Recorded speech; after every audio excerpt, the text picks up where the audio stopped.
Okay, here we are. Sorry, but for some reason the mic didn't. I don't know why, but I did it now. It's fine. I should be heard. But yeah, hi there. How you doing? Hope this Friday is treating you all well. Hope you've survived through the weekdays and had a bit of fun time and with it as well, and not just suffering through the grind. And hey, if you did, at least let's hope that the weekend gets better and all that. But yeah, kind of trying to like work on things this past few days. I was trying to like do like a thing that I was like, was technically side plan, it had nothing to do with my current work, but I was like, I kind of want to do it. It might be helpful for me in a possible near future. So, it's a high gamble on it, to be fair, if it's gonna be actually relevant or not. And I haven't really got a full idea or chance to go with it. Plus some side project ideas that are not really related to stream, just general things that I want to do, like shenanigans and all that sort of fun things. But I'll figure them out in the coming days. So yeah. Aside from that, just my usual trying to do here and there. I think I'm gonna also like shift a few things. I think, scheduling wise, as I mentioned before, starting from next week, we are gonna aside from next week, we're gonna have a look-see. We're gonna have a shift in the main schedule. We're now gonna be Monday, Tuesdays from and Fridays, Saturdays. They're no longer gonna be Tuesday, Wednesdays, Friday, Saturdays. So basically, the Wednesday stream has been moved to Monday. That's kind of it. I don't know. I've just noticed a general like chill vibes for the Monday streams are kind of nice, and all that. Plus, you know, I also kind of want to make a bit more progress in things like Do It Night Abyss and all that. I did reach level 45 with the account, which means that now some higher level farming has opened up, and I now have to kind of go back and work on farming some demon wedges for like Rebecca and the other characters as well. Plus, you know, ascending all the equipment, which it's gonna be a bit more grindy right now, because right now the rarity material that I need to use for my weapon ascension, its crafting recipe right now, it's not unlocked by me, which I'm suspecting it has something to do with story progression, because I think like some upgrade recipes have been unlocked through story progression, so that might be the thing. So I'll have to. So that's kind of like one thing. So because of that, I have to actually farm them by drops, which at my current level they barely drop, and I need to ascend, or at the very least 5 or 6 weapons, because I've also started to build Outsider to have a Animo DPS, mostly for my Sybil runs. But I've definitely done a run with him today, and it's significant. You feel the difference with Outsider, because now you're basically fighting against elements. So yeah, you feel it. It's a lot better. Plus, I realized, because I had like a weird complaint, like not necessarily like a weird annoyance. There was like a certain mission that requires you to do like stealth, and I was like, okay, maybe I can like do it like some stealthy way, or some way to allow me to do it stealthily with a character, with Rebecca or something like that. But no, the moment you are seen, I don't know, you're within like some sort of like detection proximity, no matter like where you're positioned, the enemy sees you. And only now I found out that Outsider's skill ability is a cloak mechanic. So I was like, oh, okay, that's cool. That's gonna make those farms a lot easier, because I no longer have to be pressured by time anymore. So that's definitely more convenient to me. Now, aside of it, I'm still trying to like think on it, like what else would be about it. But yeah, because of it, that means that I'll have to be a bit more grindy. So yeah, I kind of want to advance. Plus, there's some other advancement things that are apparently only going to be unlocked once I do the immersive theater, which is only going to happen a lot you know, a lot later. For specifically for the specifically for the Genimons, they have like an essential material that apparently is only obtained from the immersive freezer, and you know, right now I don't have it unlocked and I cannot upgrade my Genimons, and that's a bit annoying. I'm currently stuck at them with level 20, so yeah, I need to progress a bit more. So that's kind of my goal for next stream on Monday. Hopefully we can actually push through a bit more of the main story and actually unlock the immersive theater. That's the plan. That's what I want to achieve, and from that point on, you know, be able to more easily unlock my other farms. And there's also like an event thing happening. Hopefully I'm able to do it within that either within that week. If not, we might be able to, we might hyper focus on that event for next week, for the week after that, because I think we might be just at the tail end of it, so we'll see. I have not actually started playing it because I was like thinking maybe we're doing that a bit, seeing that, you know, there's no like FOMO with it in most scenarios. We can just do some of the grind content and some of the other things on the stream, and you know, there's not that big of a deal for me to delay things. And right now, from what I understand, this first 1.0 update is going to be a bit lengthy. Like, it's going to be a while until probably the general update cycle is going to start to run through, so you know, that's fine. When it comes to like Psyche, I've that, and you know, also I want to unlock the immersive theater pretty soon. I'm still debating if I want to get Psyche or not. Outsider so far, I do. He's fine. He has kind of like a risk reward mechanic, which is alt, because you know, like drains his HP for like the effect buffs. I've not heavily looked into his kit, like what exactly all that, and right now I'm still following some community things when it comes to like building, making things better for the character. So yeah, and right now, because I'm 45 and I've started unlocking like you know, golden tiers and demon wedges, I need to start farming on them, which is a bit annoying because the golden tier wedges are letters, which means that they function within the same system of dropping, having a 1 in 10 chance of dropping. So that means that on average I'll have to do like 10 attempts to get 1 on average. And yeah, that's not gonna be a lot of fun. And although, to be fair, once you craft it, you don't really need to farm it anymore, so that's like a nice thing, because again, demon wedges can be shared between characters, and there's no reason to have more for the golden rarity beyond the one you collect. The lower rarities, yes, because some of the golden demon wedges, a good a specific set of them are obtained through letters, while another set, usually the ones that are like character, or like maybe in some cases even like weapon related, I think like character related at least, they are connected to like the bounty system. There's like some sort of like bounty challenge that drops you a blueprint recipe, so you can craft that higher tier. And to craft that higher tier, you require duplicates of that wedge type, of a low rarity in order to do it. So yeah, that means that at the very least for the purple tiers, you will have to farm for a good chunk of it all. So yeah, we'll have to see how exactly that. So yeah, it's definitely I'm getting slowly to the point where I'm getting to understand, like, okay, these are all kind of like, this is where like the grind really starts to kind of like pick up. And although some of the elements, as I said, why it's a bit slower, it might also be because, again, I've not unlocked the other progression things, because I keep the story for stream coverage, all that thing. So soon enough, we're probably gonna get a better feel of it.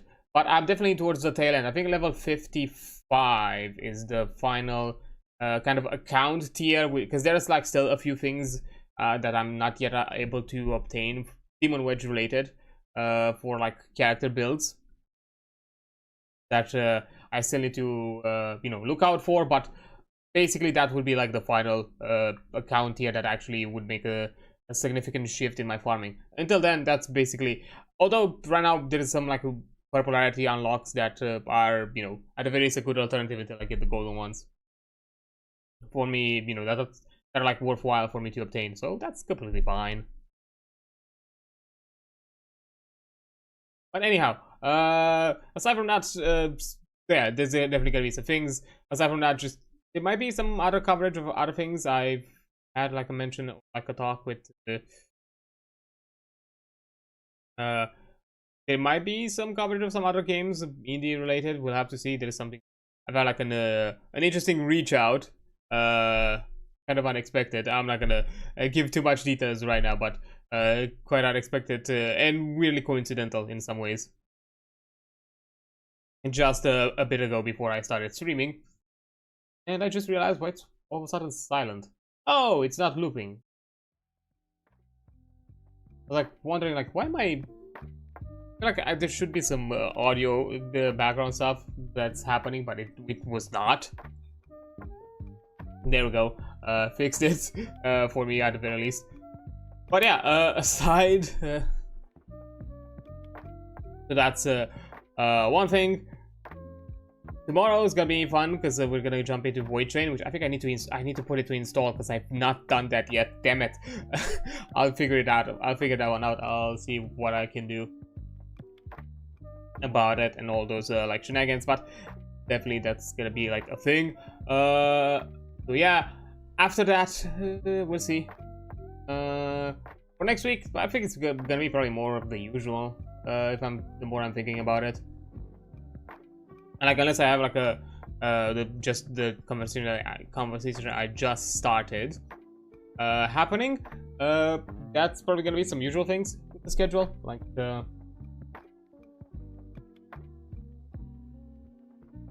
you know, movie to night, Final Fantasy. Now that we're actually making some other kind of progress within there, it's been wild and fun at the same time.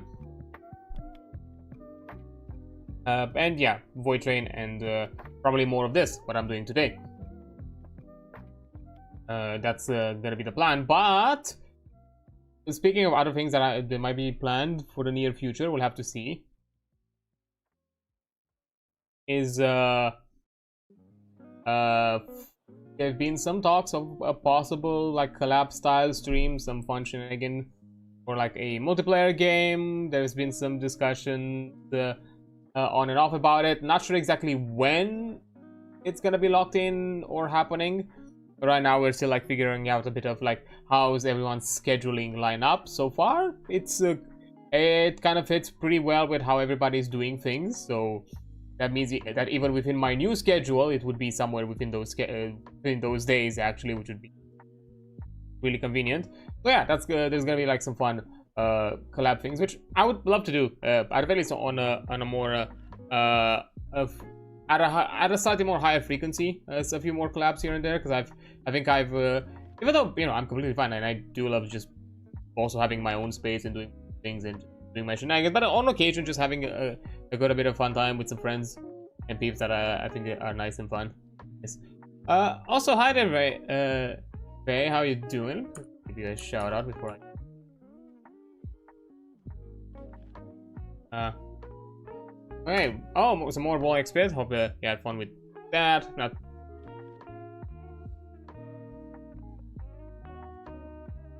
But yeah, just you know, shenanigans things. Thinking on and what to do and all of that. There's just some more things to figure out. Like right now, because I've had this kind of like weird sidetrack of having to do like a quick project idea. Some of the other things that I planned will be a bit delayed, unfortunately. Damn it.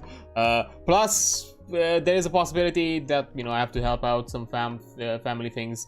For like some things that are not related to streaming in any way, just helping out the fam with stuff in the coming week.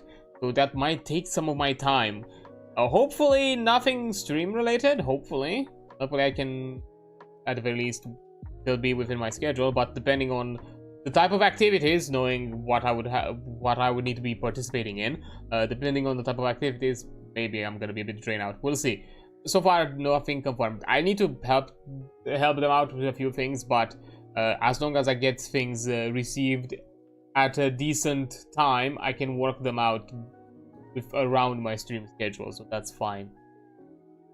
Just popping in for a bit before work. How are you? I'm fine. Just kind of like, you know, pepping up, just having a quick like warm-up chat before getting into the topic at hand and all of that. I'm still like trying to figure out like I'll be fair, I've not like figured out like what structure is gonna be for this stream when it comes like how much are we gonna cover, because I was trying to look at it beforehand in the Mithras system, and it kind of throws you directly within like, here's character creation, here's all that. There's not much of a compendium and all that, and basically it has just multiple chapters related to character creation. Then you have multiple chapters related to equipment, then a few related to skills, and then some game system rulings, and then a whole plethora of magic systems. Because from what I've seen and from my understanding, just having a quick scan of it, Mithras looks to be more of a kind of, you know, system agnostic medieval fantasy, where the whole idea is that you have a set of rulings that are kind of, you know, somewhat detached of each other, and you can just pick and choose. I'm guessing it's slightly modular in a way, or at the very least there's in some places, you know, you have basically additional rulings to help you give out ideas and to help you structure, but they are not necessarily necessary. Like other the things that are exemplified in like the game system, most of it you could, depending on your game, you could probably ignore and still have utilized, but there's like a whole chapter for combat, and then you have like 1, 2, 3, 4, 5, 6 types of chapters related to different forms of I would call them magics. I'm sure it's not just magic, but it's definitely relating to different, inspired by different cultures, how exactly, you know, the idea of magic and mysticism is derives. Then like some organizational things, of course, creature stuff, game mastery stuff, which that's definitely going to be for like another stream, not for this one. Yeah, it's gonna be a bit of a challenge, because it's basically like, yeah, here you have the chapters, and I'm not sure exactly what to format it in, because usually whenever I've talked on other streams on a ttrpg system, I kind of usually go with the format of the first stream is just having a quick overview on how the game is played in a general sense, you know, general themings of the system, if it has some sort of setting, and that's kind of the whole shenanigans and talk. Then, you know, a stream dedicated to character creation or anything akin to that, if the game is not necessarily character creation focused or too heavy in that process. Then a side where it's all about, you know, kind of more the in-depth of if it has combat, if it has some sort of like the turn-based systems, if it has something a bit more extra in-depth when it comes to activities or actions beyond just the general form of play, which is, you know, how exactly you determine, you know, cause and outcome and all that kind of thing. And the final one would be like game mastery. Anything within the chapter of the GM that's gonna be covered, and anything, all that's gonna be exempt is things like item listings, creature listings. Even within character creation, I don't go into all the classes or anything akin to that idea of, you know, multiple characters, multiple advancement selections or anything like that. That's something that I prefer to keep them for people to, you know, look for it in depth when they want to have at it, or, you know, to move and dedicate that topic at another time unrelated to these coverages, and discuss about them if need be. Because I can tell you from my first run with going with Daggerheart, I feel like I've dragged the Daggerheart playtest coverage quite a lot, because I've looked at quite heavily at every nook and cranny that the games that at the time the playtest rule system basically had listed. You know, going through every classes, going through the classes, going even and all of the selections in the classes and all that. But that made it pretty lengthy. Like, if I were to look like on YouTube right now, because I have my play. Let me just see. I remember I have to like reorganize my YouTube things as well, because I don't think I've organized my playlist in a long while, and I think it's gonna get messy soon. Okay. It's gotta be at the bottom, because it has been untouched. Oh, it's not at the bottom. Interesting. Oh, there it is. Yeah, 10 streams. 10 streams just talking about Daggerheart.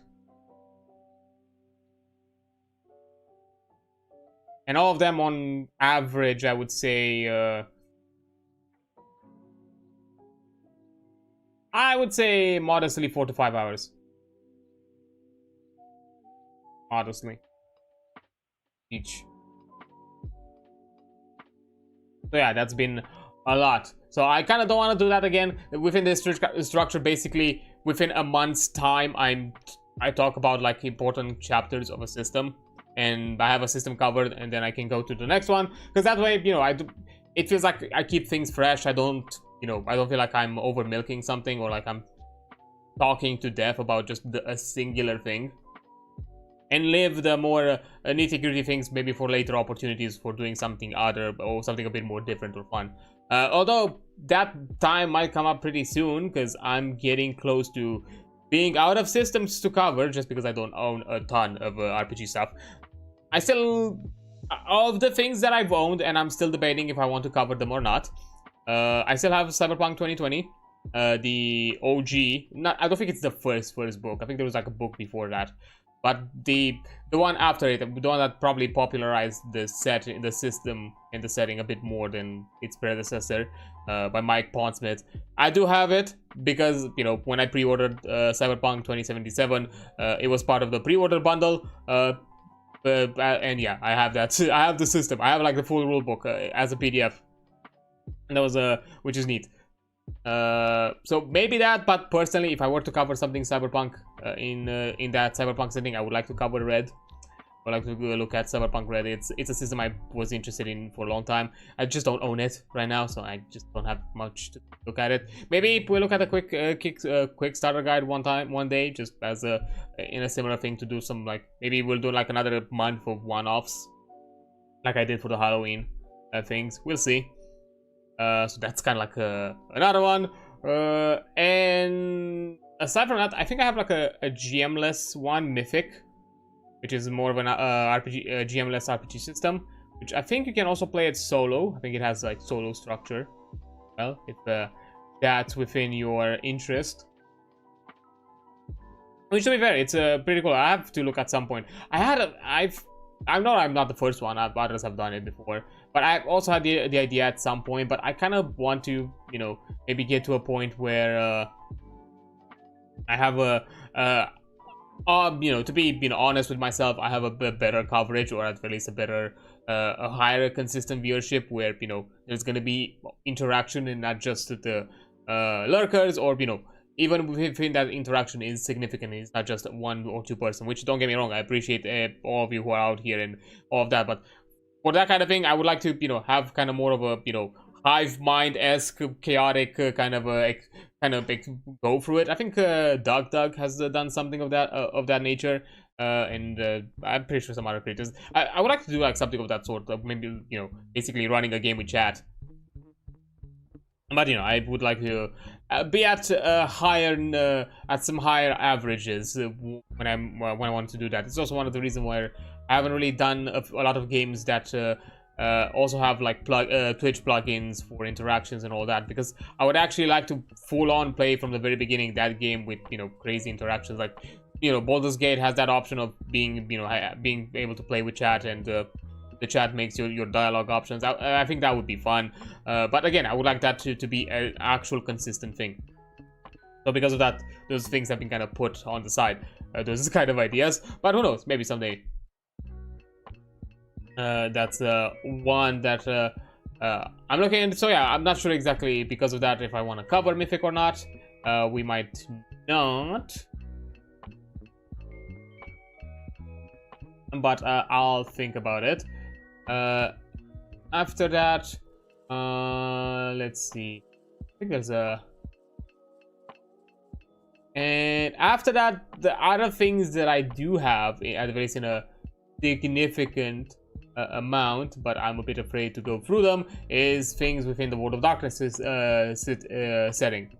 Because I do have Vampire the Masquerade 20th Anniversary. Similarly, I also have a Werewolf. I have Hunter the Reckoning, the first edition. You know, the imbueds. And I think I might have Hunter x Hunter. I'm not sure. I have to look into it. Some of them have been received through the kindness of and niceness of Ghost, which it is appreciated. Definitely appreciated.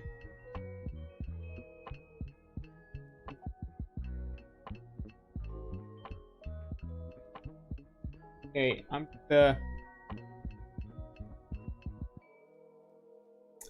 Oh fuck! Thing. Man, I completed that. Damn it! I was just. I looked for my PDF. I thought this was the right PDF. I don't think it is, and I can.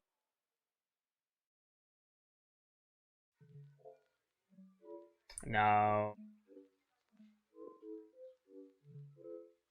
Ah.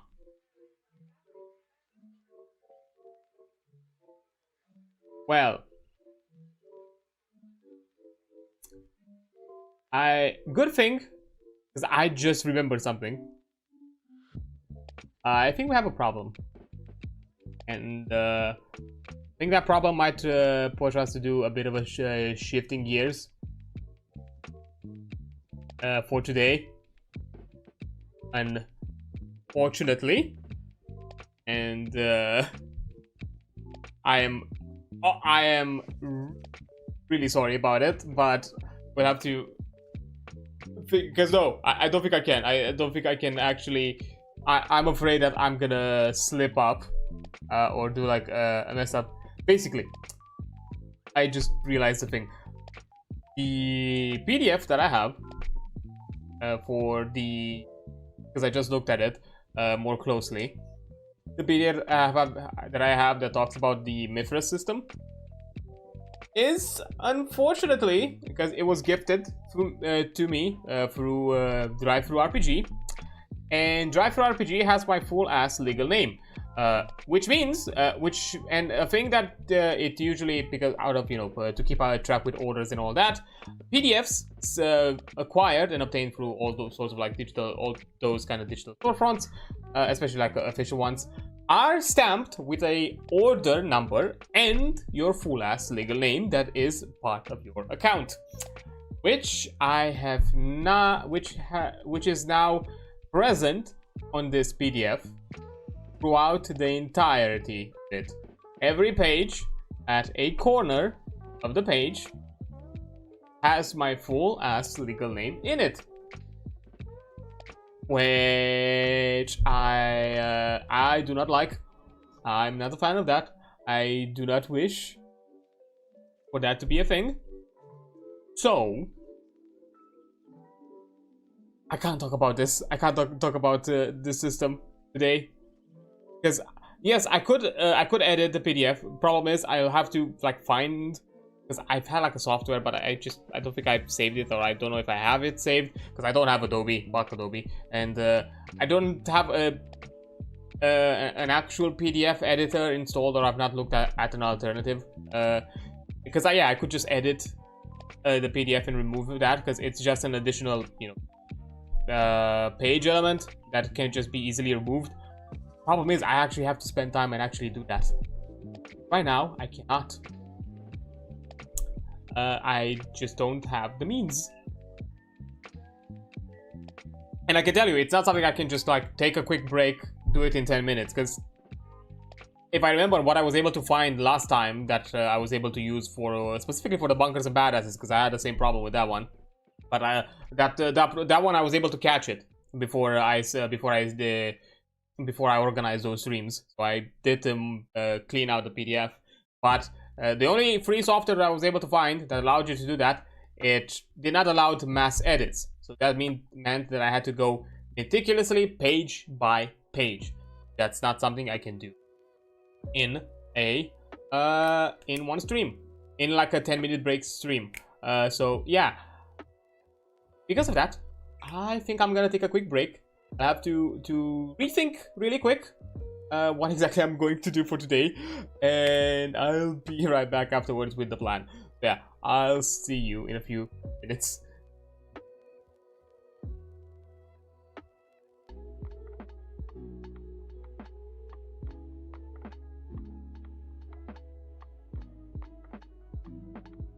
Oh, sorry, wrong tab. So, hi, there. So, I'm kinda stumped because during the break I was trying to think like, okay, maybe we can cover something else, like maybe do some other like quick coverage of, or just quick discussion of something else within the ttrpg topic. Problem is, I don't have like subject wise. I have nothing prepped. I have like nothing prepped to actually talk about like off the cuff. When it comes to like other systems we could look at, something that would be like a quick one-off for the day. Not really. Not really, I think. Maybe. Let me just.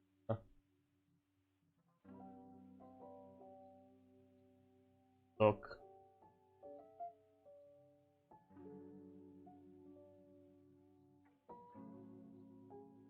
Might have something.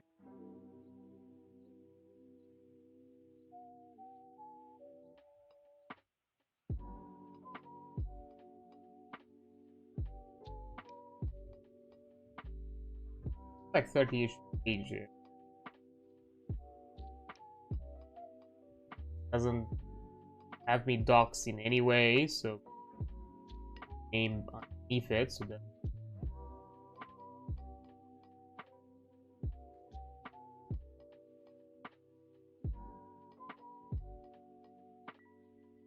it's actually pretty useful. Let me look at it a bit better. I think we might have something. It's just gonna be different. Basics.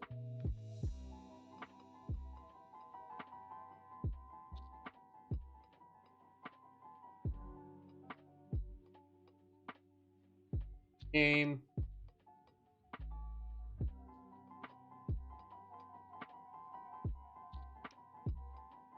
Okay. Okay, I have something. We can do like a quick. We can do a one-off today instead. That is completely fine and actually saves us a lot of it. It's probably gonna be a bit shorter because it's not it doesn't contain a ton. At the very least, not within. Let's call it not within this light version that we have available. But I feel like why not? That this is gonna work. This is gonna be saving grace for me. But let me quickly actually make some stream modifications. Not many.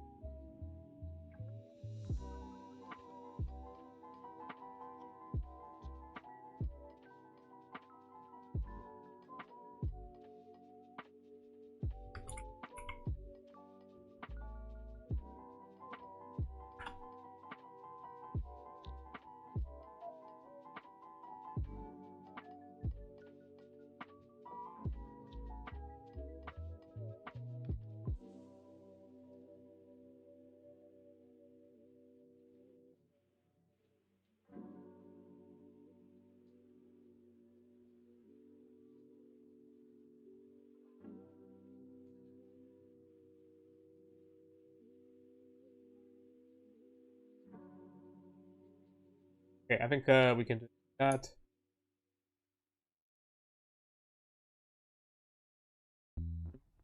Up, try to out. Okay.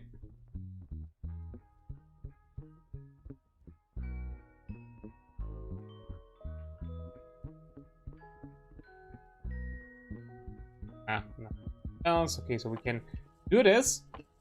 So now let me also make a quick note within the stream. Not within the stream, within the socials.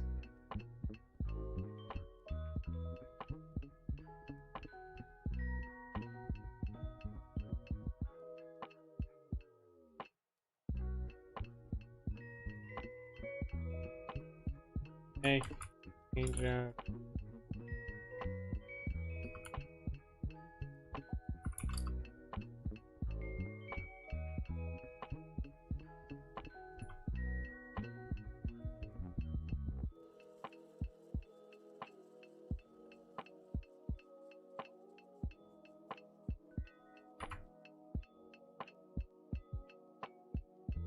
Okay, this one can go like this. Actually, that.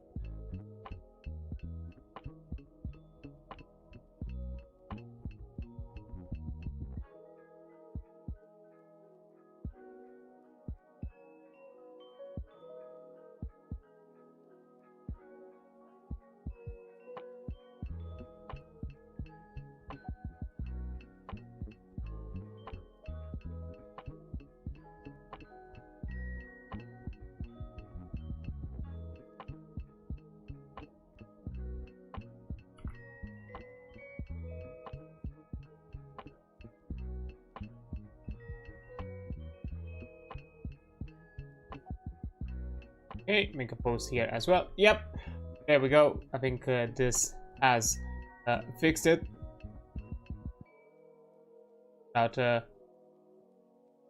without much issue. Okay, so okay, I figured out. I fixed it. No worries, not that's a big rush about all those shenanigans. So yeah, sorry about that. I don't know, it just came to mind like, wait a minute. I remember like I saw something within the PDF that I think I needed to have it fixed, and then I looked a bit closely before, you know, off scoop, you know, off the stream preview. I was like, oh no, no, this is not something I can share. This is not something I can show. So yeah, because it's literally ever present in that document, and I do not want to be doxxed. So yeah, we're gonna delay the Mithras stuff for next week. So today we're doing another one-off because I do have like another quick guide, and I guess it's within the theme of today, as the title was just slightly changed. Actually, let me. Oh wait, I forgot to do it on. Can I do it on YouTube? Can I do it like a quick and dirty, fast, weird way? Ah, I can. Yeah. That.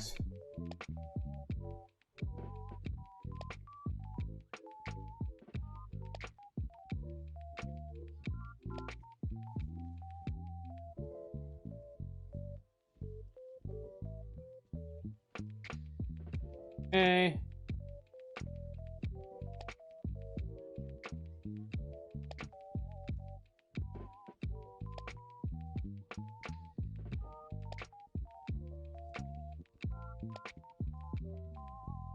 Hashtag.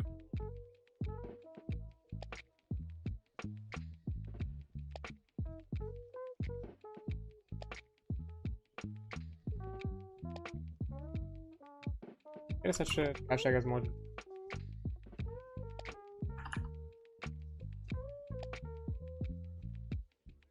Okay, there we go.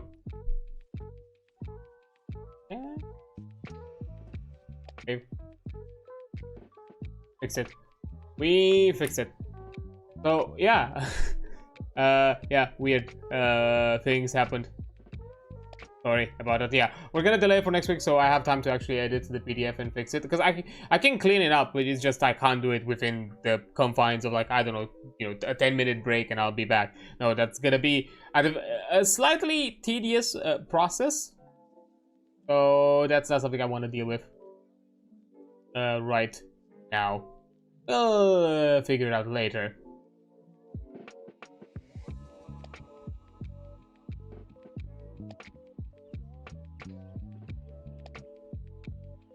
But yeah, anyhow, so now before we start and before we do any of those, you know, tabletop talks and all of that, specifically to the topic of today, which I did shift and I did change. It's gonna be a bit annoying because I need to. Yeah, I have to make a new thumbnail once I'm done with the stream. Damn it. We'll figure it out. Well, fuck it. I guess we'll do it somehow. But yeah. So, the shindig with it, as it currently stands when it comes to our ttrpg streams and all those shenanigans and fun things.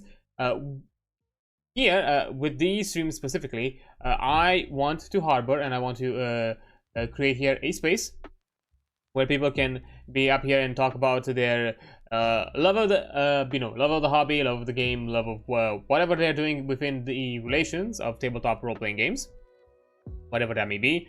Game mastering, playing, talking about settings, story things, game systems that maybe they're designing or working on, because I believe me, I understand that kind of I understand the hustle and all those fun things. If that's something within your interest, then I would say and would suggest that you are free to do it. So here, my idea is for everyone here to feel free to talk about it, share it around if they don't have any other space to share it for, because I can understand that wanting, doing something really cool within a game session or game planned campaign and all that, and you have nobody to talk to about it because the only people who would probably understand it or you what you're doing are I'm guessing your game group, which depending on how how those works are being planned, you may not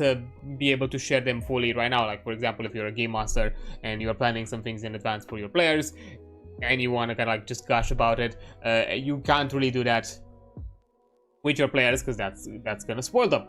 So yeah, that's definitely gonna be that's one of the reasons. Another one, here to be to ask for advice, suggestions, help out each other, talk with each other. I can offer my own guidance wherever I can as well. If you want to know a bit of like background and understanding of what I've played in the past and what I've covered and what I have some grasping knowledge of. I've started like in 2018. I got into the hobby, like most people, through D&D 5th edition. That was kind of my go-to for a good chunk of years. I would say like an equal amounts. I played both as a game master and as a player, so there's a bit of equal amounts of both of those. So you have that to take an idea. Then over like a year or so ago, I've also got into some actual plays and started playing some and diversifying into other systems. Got into some World of Darkness things, Hunter the Reckoning 1st edition, the Imbueds, if you want a better understanding what I mean by that. Vampire the Masquerade 20th anniversary. We got a bit of a Gestalt, the role-playing game as well. And even a bit of a like Pathfinder, the 2nd edition remastered version. Also, so I have a bit of experience of that, and beyond that, through the confines of these streams, I've also talked and looked through, but haven't yet played through Daggerheart, as well as the playtest material, not the full version of it. We talked to actual Gestalt here as well, Bunkers and Badasses. What else did I look at? What else? I'm starting to forget. I'm sorry. I'm legitimately losing my grasp. We've looked into a few one-offs here and there. Candle Obscura, Call of Cthulhu, Mothership, like another horror thing that I think I looked at, but I completely forgot. And it's I'm like drawing a blank. Actually, wait, hold up. I can just look at my stream. Wait, what am I even doing? Not my stream. I can look at my dashboard.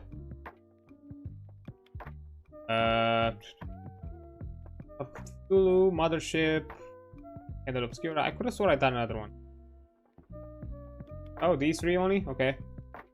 Oh, Cold Divinity Lost. There we go. Fucking fixed it. And these as well. As I said, the Gestalt things. Lancer. I've also looked a bit into Lancer. Also, that was a fun little tangent and experience as well. So yeah, overall fun times. So I have a bit of knowledge here and there, so even I can offer a bit of guidance. As I said, I've also been with the Game Master seat. I occasionally design and do some things here and there. Some of it that I plan to work on and actually have it as content for you to kind of like look upon, work at, engage with, and do all those sorts of fun things in the near future as well.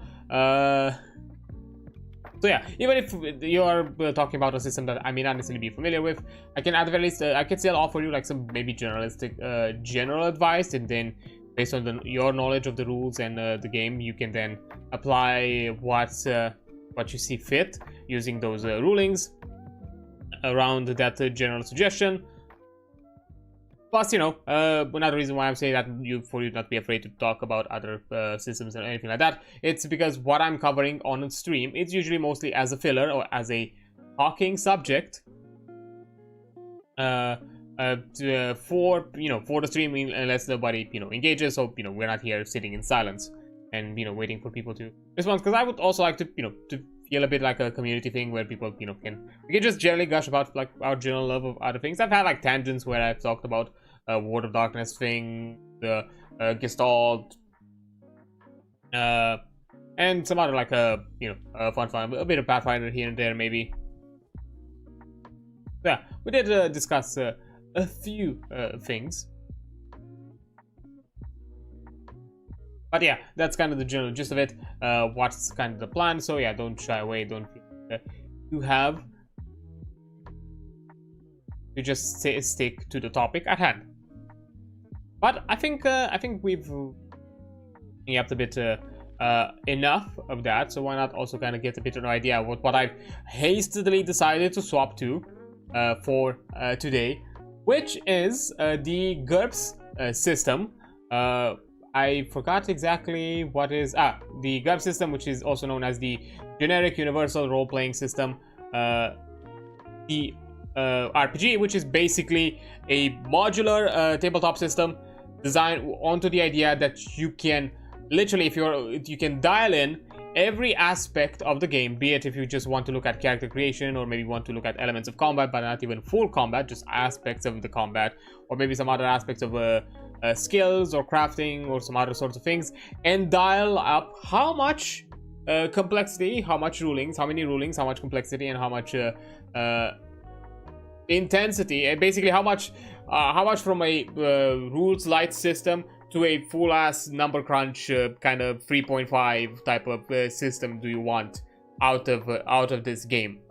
That's kind of what it means that GURPS is kind of a modular TTRPG. It's even like designed not necessarily with the idea that it has to be a fantasy system. You can most likely apply the GURPS system to anything that you see fit, and just flavor or shift around, because I'm pretty sure it also gives you like ideas and rulings for even aspects of more modernized concepts. And again, because it goes under the idea of general universal role-playing system, it's with the keyword general, that means that it probably it also thinks on general things that you'll probably encounter in a role-playing game.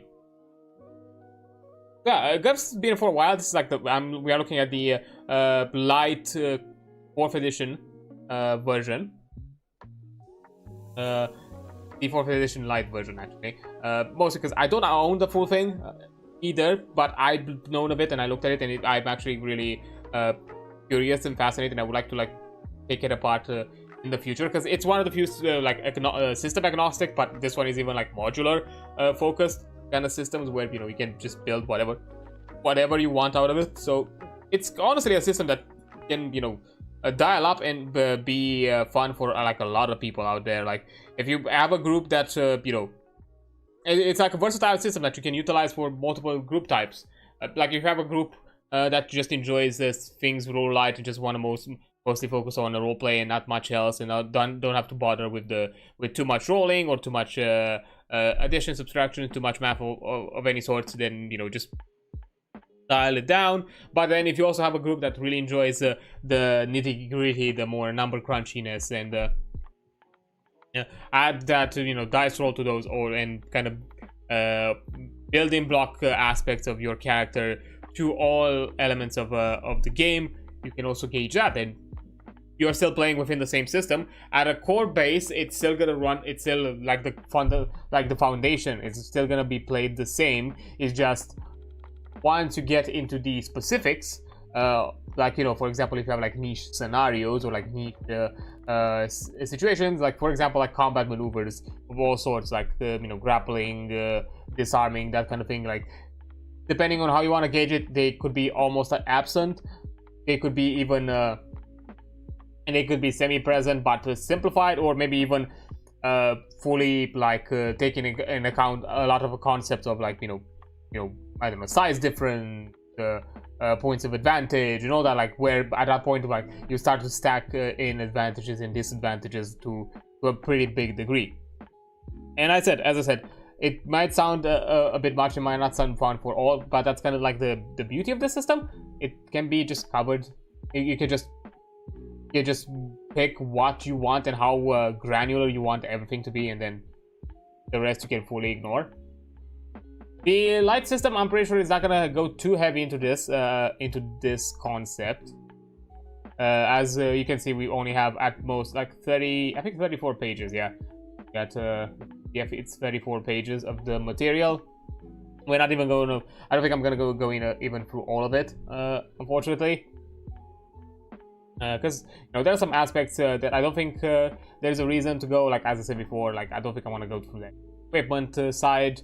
Maybe even like elements of character sheet. I'm gonna look here and there, depending on what we depending on what. But who knows? Maybe we'll cover most of it because it's not that lengthy. But yeah, that's kind of the general idea. So we're just gonna go run down through it as it's gone here. So I'm not gonna. We're not gonna be too much derailed or jumping from one point to another. I don't think there's anything else specific that I need to talk about. It's made by, you know, it's created by Steve Jackson, which are, and this you know, you have all the credits here, all the abridged rulings and graphic design and all that. I'm not sure how much art or how much again, it's a system, it's a setting agnostic as well, so it doesn't really matter too much on what exactly is the setting of the game. So yeah, let's go at a decent. Yeah, this works. Yeah, this generally works. So yeah, we have a quick overview within this page. Then we go with the basics, character sheet elements, equipment, and playing the game. So, you know, it's pretty nice and easy, and each of them are pretty brief. Again, when we get to like certain listings, it's probably going to be a bit more heavy. So, what is GURPS? GURPS, as I mentioned, it's for Generic Universal Role-Playing System, the RPG that these rules are condensed from. Why is it called that? Well, it's generic because it starts with simple rules and builds up as much optional details as you like. The abridged version presents the core rules that most game masters start with. Is this Universal? The basic rule system is designed to emphasize realism. It can fit any situation, fantasy or historical, past, present, or future. Role-playing, this is not just a hack and slash game. The rules are written to make true role-playing possible and to encourage it. In GURPS, you pretend for a little while to be someone else. And system, over 200 different books have been published for GURPS in 8 different languages so far. It is one of the recognized standards for role-playing worldwide. So you get an idea why it's called GURPS and what exactly this acronym entails with. So yeah, it's designed to be system agnostic, can be applied at anything that you want. Still encouraging roleplay with a foundation of light, simple rules that then you can start to, you know, stack together with more and more complex rulings as much as one.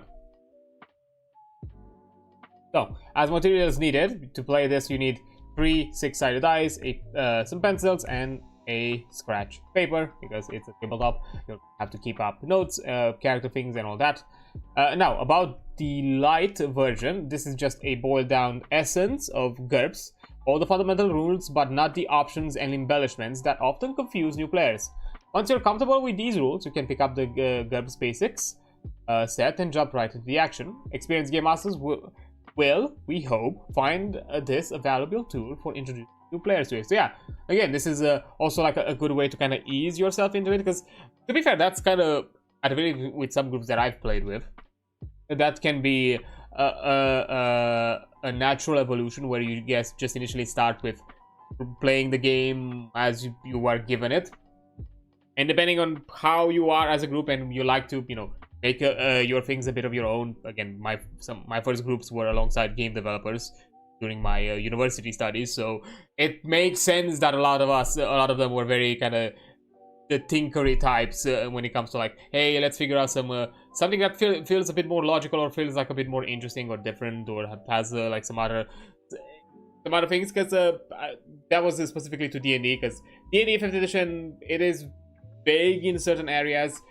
It's one of the reasons why it is popular, because it's a simplistic fantasy, you know, generic kind of fantasy system, and it's pretty easy to grab, quite player centric, I would say, not as much game mastery centric in my opinion, when it comes to a lot of things, or at the very least it's a bit more lacking comparatively. From what I've experienced here and there, some core books, extension source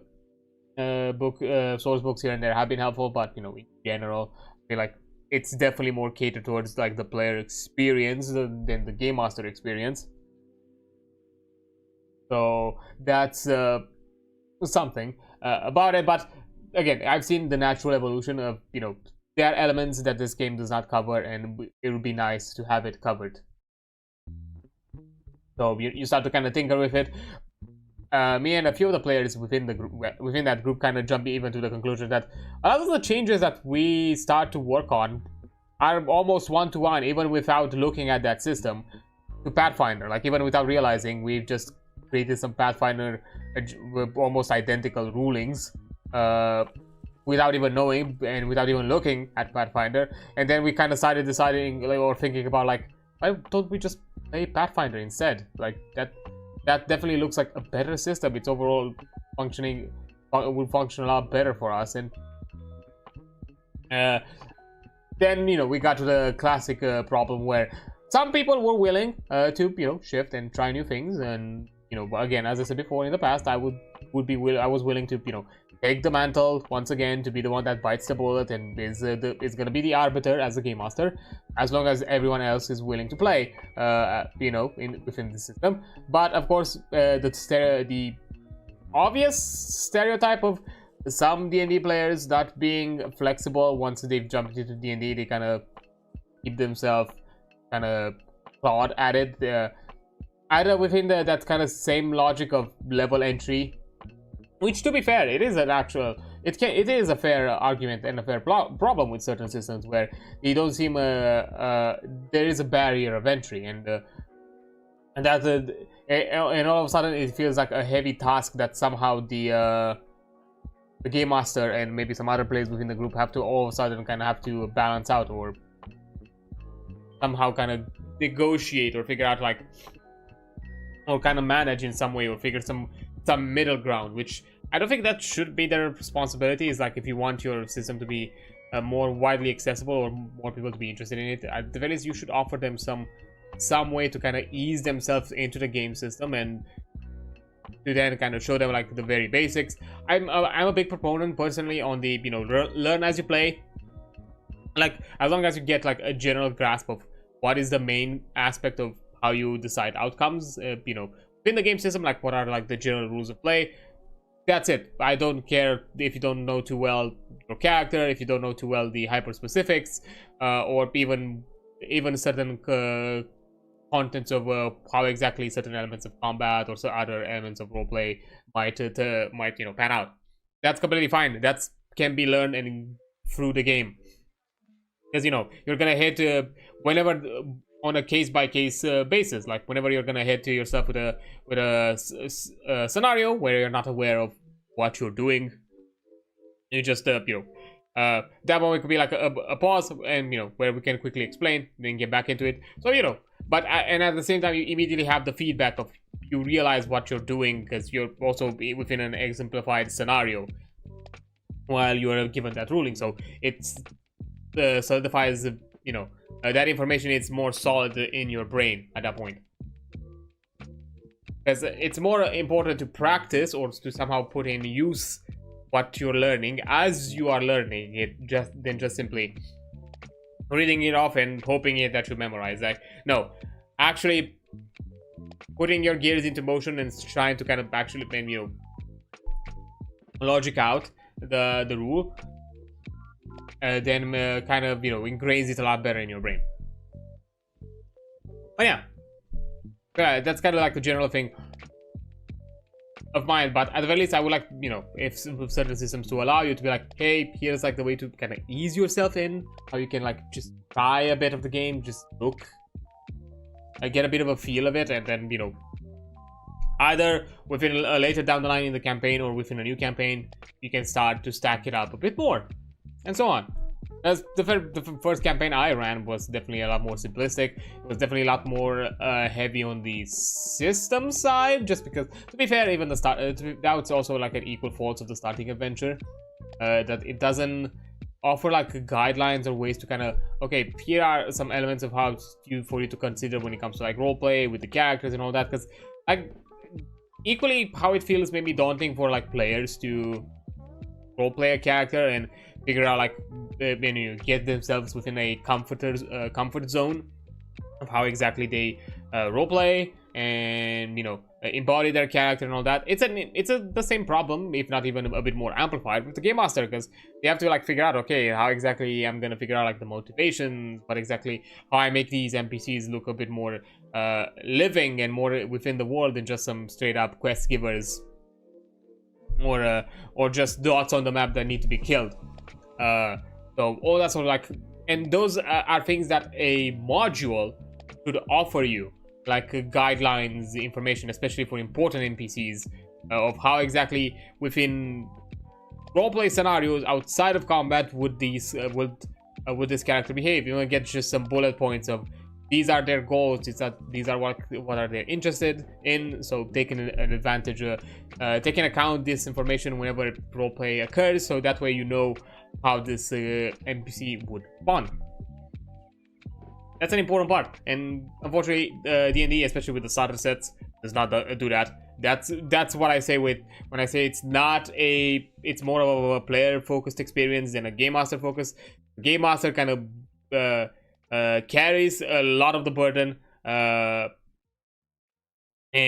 are kind of required to figure out a lot of things, and they're not giving like any sort of like whatever crutches they're being given. It's not enough and elevate the experience, which is why I would admit that my first campaign was not as engaging within the roleplay side. It was definitely a bit more systems, a bit more combat-y, a bit more here and there. It had its moments of roleplay here and there, but definitely a bit more within the combat, within the puzzle scenarios, all that sort of thing. So yeah, I do appreciate when you know, other systems give a bit of a helping hand to the game master as well. So barrier of entry, all that sort of thing. But anyways, rant aside upon this subject, but you know, important rant, I would say, to kind of finalize the quick overview, just a glossary of terms to then, you know, quickly understand. Although just even by doing a quick look at it, all of these, for anyone within the tabletop community would probably know these terms. But just in case, again, I don't mind repeating myself, reading these kinds of things within a new system, just a bit of an understanding, if there's anybody completely new to tabletop here, because, you know, all levels of experience are welcome.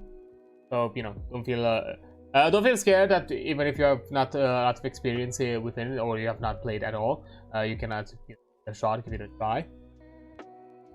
So, GURPS is a role-playing game, an RPG in short.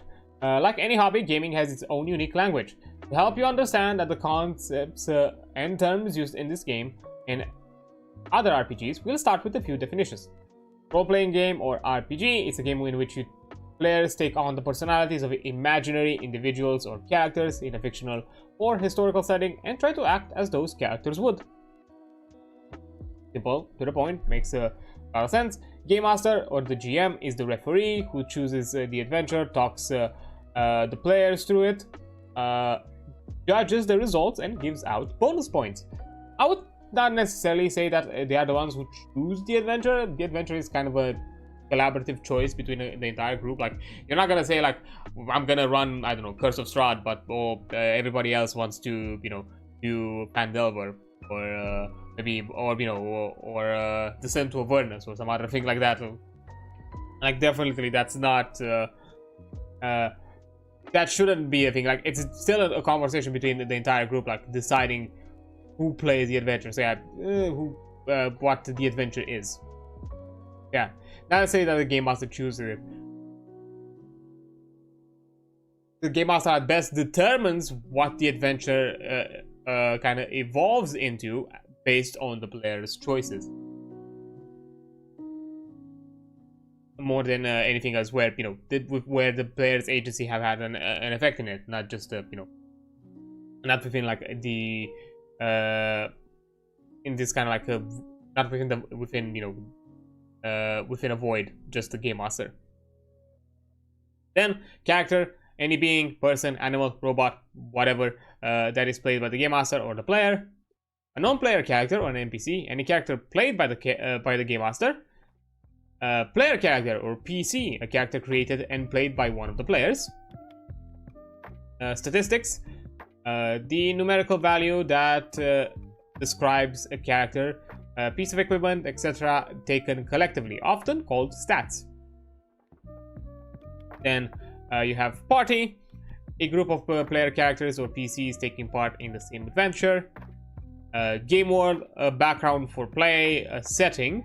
World might mean planet, but it could also refer to a region and historical period, or an entire universe. Then you have the adventure, which is the basic unit of play in role-playing games, representing a single mission or a plot which might require several sessions of play or just one play session.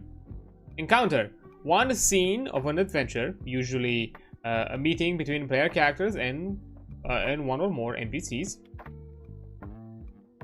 Then you have campaign, a continuing series of adventures. A campaign is usually will usually have a continuing cast of player characters and the same Game Master or team of Game Masters if you co-DM. It may move from one game world to another with logical reason. On a kind of a side note, I've never side GM'd. I don't even know how that experience is, like how exactly that kind of stuff is organized and how exactly. I know like side GMing is done especially for like groups, for like slightly bigger groups, or at the very least if one of the Game Masters doesn't feel like they can handle the general group size, so they prefer to have like another referee or like another helping hand be out there. And hey, to some extent, you know, I'm guessing there's also like an interesting like collaborative storytelling or an collaborative kind of arbiter approach of the game by having two people. Plus, I think it adds also a bit more interesting dynamics when it comes to like NPC interactions, because it can also be a bit split down between the two Game Masters as well, so it's a bit more fun. It definitely keeps the narrative a bit more with an understanding, because there is a possibility, there is the time, in some cases, it does happen from time to time where, you know, you're not fully sure which character the Game Master is currently embodying, if there are several NPC characters within one scene that will talk in some sort of sequence, or we talk take time. Oh, sorry, I had a yawn. Take part in the conversation. Taking a sip of my coffee just to keep myself energized. And then finally, a race, which is a species to which you belong. Non-human characters could be elves, dwarves, halflings, and Martians, for example, are common in RPGs. Yeah, in this case, you know, race is referring to species, not, you know, actual race, which is, you know, a reason why a lot of systems these days have moved away from this this nomenclature, because it's a bit confusing, and species or ancestries or is a bit more or heritage is a bit more close to what exactly it's supposed to define. That's all right, but that's the general gist of it, the general idea of what you should probably expect of GURPS and its game system. Mostly about it with my rant of it, because the general glossier and the intro section was really quick, really fast. So now let's actually get into the basics and how this system works. So GURPS uses a six-sided dice only to figure out combat damage and several other things. The dice plus adds system is used. If a weapon does 4d plus 2, the damage plus 2 damage, sorry, this is shorthand for roll 4 dice and add 2 to the total. Likewise, 3d minus 3 means roll 3 dice and subtract 3 from the total. If you just see 2d, that means roll 2 dice. And because it's only 6-sided dice, all of them refer to d6s. GURPS Lite has only 3 basic game mechanics: success roll, reaction rolls, and damage rolls. So, the first one, success rolls. A success roll is a die roll made when you need to test one of your skills or abilities. Sometimes you roll, sometimes the Game Master rolls for you. For instance, you might test or roll against your strength to stop a heavy door from closing. So, what do you roll for? Basic success rolls are skill check rolls or any sort of like other task related rolls that are not having focus to anything related to you do a hurty in a very direct way, at the very least. So, what do you roll? When a character attempts to perform an action, for example, use a skill, roll 3 dice to determine the outcome. This is called a success roll. The task in question succeeds if the total rolled on the dice is less than equal to the number that governs the action. Most often a skill or attribute, otherwise it fails. For example, if you are rolling against strength and your ST is 12, a roll of 12 or less succeeds. Thus, the higher the stat you are rolling against, the easier it is to make the roll. So kind of like a percentile in a way, in a very roundabout way. It's so I'm guessing because you're going by a 3d6 roll for stats, that means that 18, if you have like an 18 stat, would guarantee your success. Question is how common it is to get to that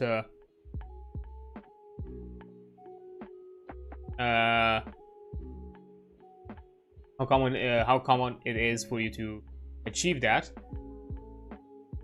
But we'll see, because at that point, it's a bit it basically confirms that you cannot fail. It's just you have a different level of, I'm guessing it's gonna be better explained later down the line if it is a scenario of that sort. But yeah, regardless of the score you are rolling against, roll 3 or 4, a roll of 3 or 4 is always a success, while a roll of 17 or 18 is always a failure.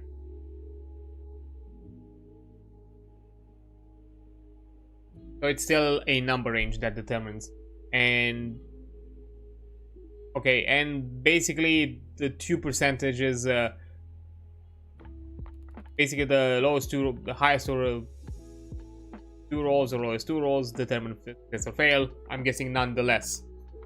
So yeah, so I'm guessing like, so yeah, that means that even if you have like for some reason an 18 in a stat, 17 or 18 would still result in a failure. That's my understanding of it. In general, the player character makes die rolls for his character actions. However, the Game Master may always choose to roll the dice in secret. See that when the Game Master rolls below. So, when do you roll? To avoid bogging down the game in endless die rolls, the Game Master should only require a success roll if a player character's health, wealth, friends, reputation, or equipment is at risk. This includes chases, combat, even if the target is stationary at a point-blank range, espionage, thievery, and similar adventuring capabilities. A player character stands to gain allies, information, new abilities, social standing, or wealth. The Game Master should not require rolls for utterly trivial tasks such as crossing a street, driving into town, feeding the dog, finding the corner store, or turning on the computer. Daily work at a mundane and non-adventuring job. So anything that is within the achievable means of the average Joe, don't. Unless there is some higher risk to it, then yes, but otherwise no. Then, when does the Game Master roll? There are two sets of circumstances in which the Game Master should roll for a player character and not let players see the results. When the player character wouldn't know for whether he had succeeded, and when the player shouldn't know what's going on. So yeah, just the general secret rolls, as a lot of Game Masters, myself included, like to occasionally just roll dice for the shenanigans of it behind my screen, or in some sort of like secret way on the game system, just to cause panic. Hey, maybe it means something, maybe it doesn't. I will never admit to when it actually has an impact or not. Because hey, sometimes that can spur a bit of agency, and it definitely brings a lot more fun to it. So yeah. But anyhow, now that we've talked about general rules, let's look at modifiers. The rules often specify modifiers for certain success rolls. These bonuses and penalties affect the number you are rolling against, which is basically your target number and the total rolled on the dice. Bonuses always improve your odds, while penalties always reduce them. For instance, when using the lockpicking skill in the dark, the Game Master will tell you to roll at a -5 for the attempt.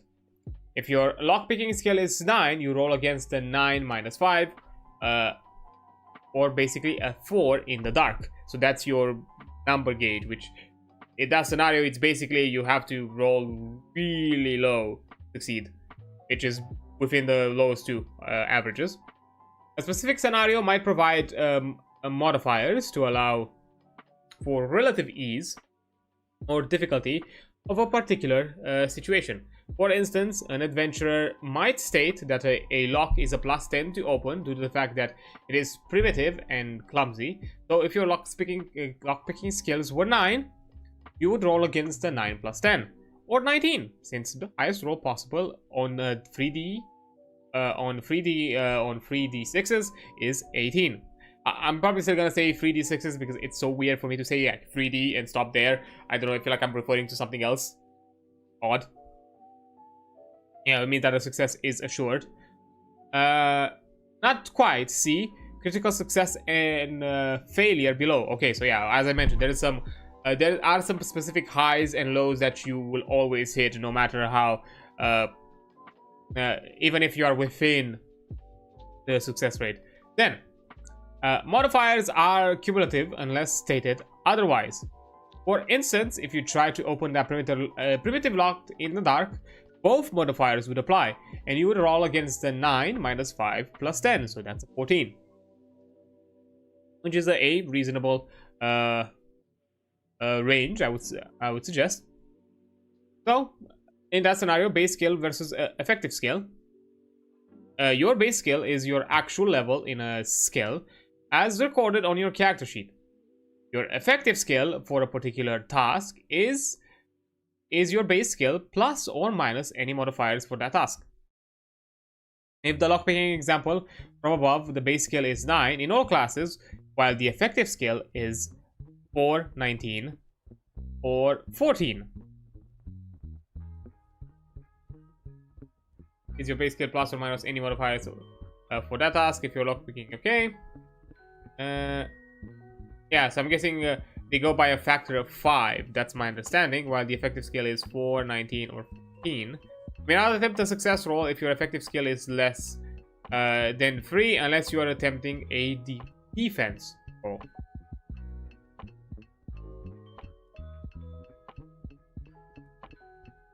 while you're okay, your effective skill is for a particular task is your base skill plus or minus any modifiers for that task. Yeah, so yeah, the effective skill is basically the base skill is your general stat, your general amount, or general general gauge of doing that skill set in normal circumstances, while the effective skill is the task is basically the number reference within the specific scenario that you're in. Like if you have environmental modifiers, some other things that are modified, maybe special things or effects under it. So yeah, effective skills basically kind of refers into like skills with the modifiers apply under modifiers. Then you have degrees of success and failure. Once you've calculated your effective skill by applying all the relevant modifiers to your base skill, you roll the 3d6, determine out the outcome. If the total roll on the dice is less or equal to your effective skill, you succeed, and the difference between your effective skill and your die roll is your margin of success. For example, if you have effective skill 18 and you roll a 12, you succeed, and your margin of success is 6. If you roll higher than your effective skill, you fail, and the difference in the die roll and your effective skill is your margin of failure.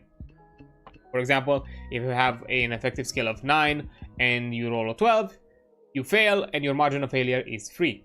Many rules use margins of success and failure to calculate results that matter in play, so be sure to note it when you roll it. Okay, those are basically kind of a way to do like high criticals, low failures, and anything in between. So you kind of have like gauges of how well you do in a task, which is nice because that means that you can have a bit of granularity and multi-effect within a singular task or ability, which is an interesting scenario. So, for example, and finally, talking about the critical success and failures, a critical success is an especially good roll. Any roll of 3 or 4 is always a critical success. A roll of 5 is a critical success if your effective skill is 15 or higher, and a roll of 6 is a critical success if your effective skill is 16 or higher. So you get a higher number gauge in those scenarios. But when you roll a critical success, the game master determines what happens. It is always something good. The lower the roll, the better the bonus he gives you. Then, for a critical failure, it is an especially bad result. An 18 is always a critical failure. A 17 is a critical failure if your effective skill is 15 or less. It is an ordinary. Otherwise, it's just an ordinary failure, but it's still a failure, just not a critical one. And any roll of 10 or more greater than your effective skill is a critical failure. So basically 16 on a scale of 6, 15 on a scale of 5. So yeah, add a factor of 10 to your current effective skill, and that's definitely seen as a critical fail, because that's a wide roll margin. So when you roll for critical fail, the game master determines what happens. It's always something bad. The higher the roll, the worse the result. So yeah, which is nice. This is it's definitely a more fluid system of criticals and both failures and successes than maybe what you'd expect from other systems, where you would where you would kind of get to probably a certain point within the game, because you're getting so jacked up and so kind of with all sorts of bonuses and skills and all that, that it just doesn't matter. Like, outside of just having the max roll, basically you'll always have a margin of success. You'll always, and in most scenarios, you probably would avoid any margin of a critical failure.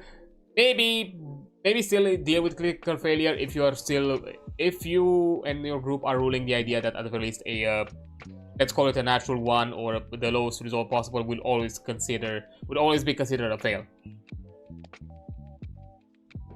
Which sorry.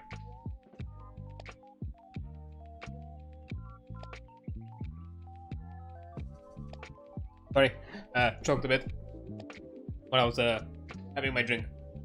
Yeah, it's fine. I'm good. yeah, what was that? Oh yeah, and we have the ruling for critical fails to always apply no matter the case if it's the lowest number existing, which also this one has it.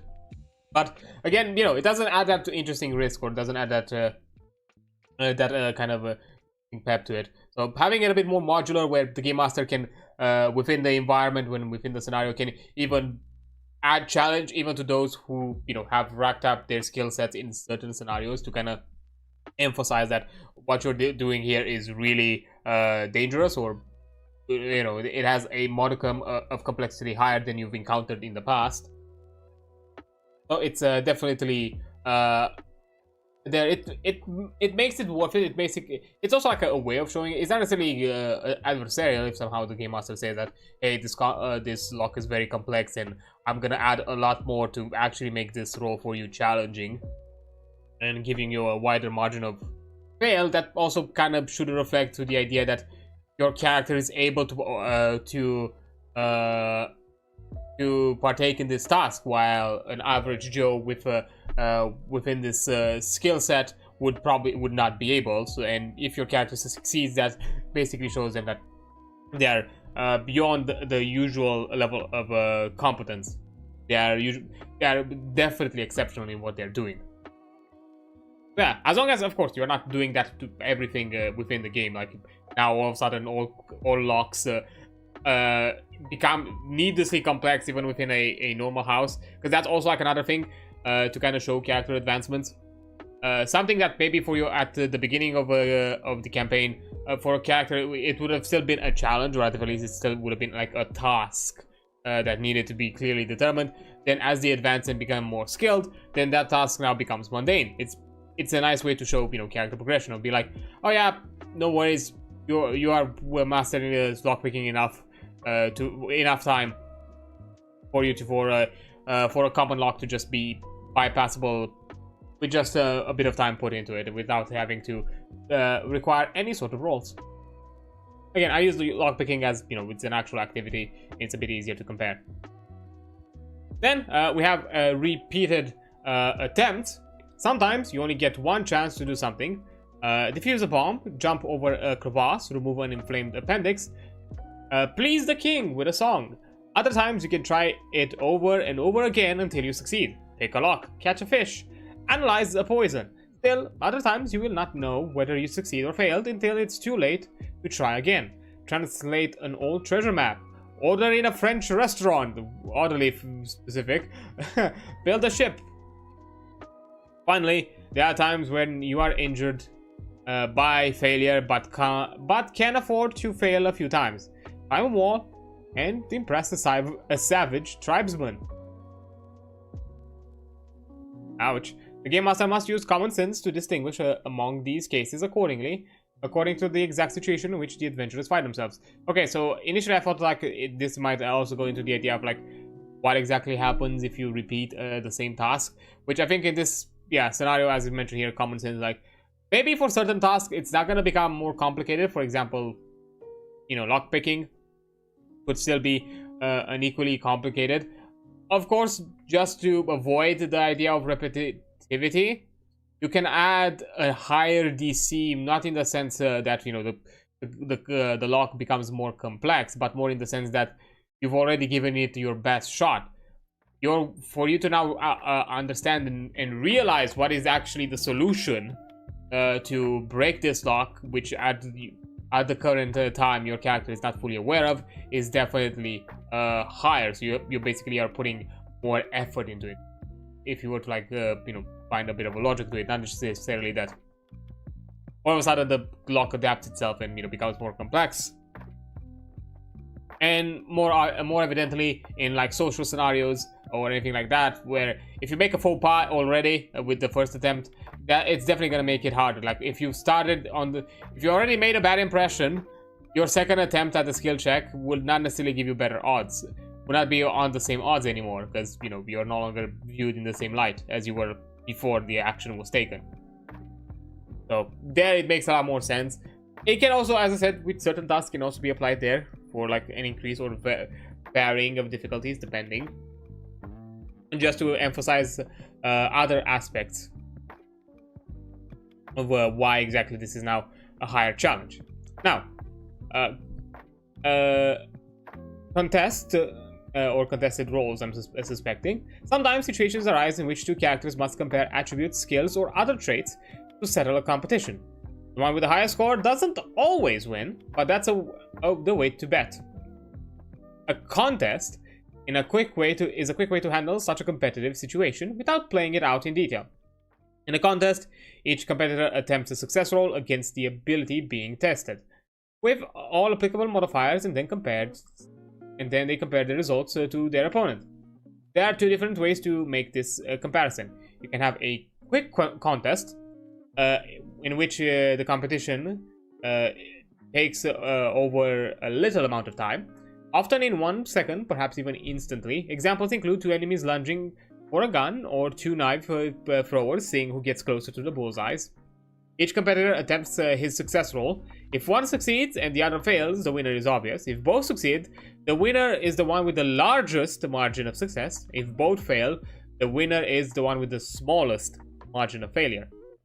A tie means nobody won. In the example above, both fighters grab the weapon at once, or the knives hit the same distance from the bullseyes, so there's no need to do any difference. Then you have margins of victory. The amount of by which the winner beats the loser is often important.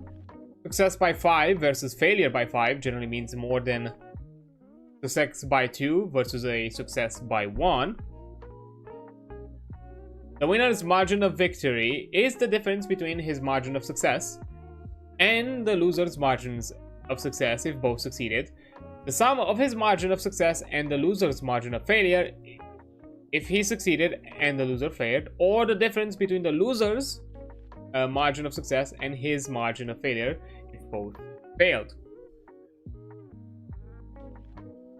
So there's a bit of mathy here. So if both win, it's just a straight up comparison between the two. If you won and your competitor failed, you add it up to your own success. And then if you lost but they succeeded, your loss is basically removed from their margin. You basically, I'm guessing, because that difference or that subtraction would apply somewhere else after the fact.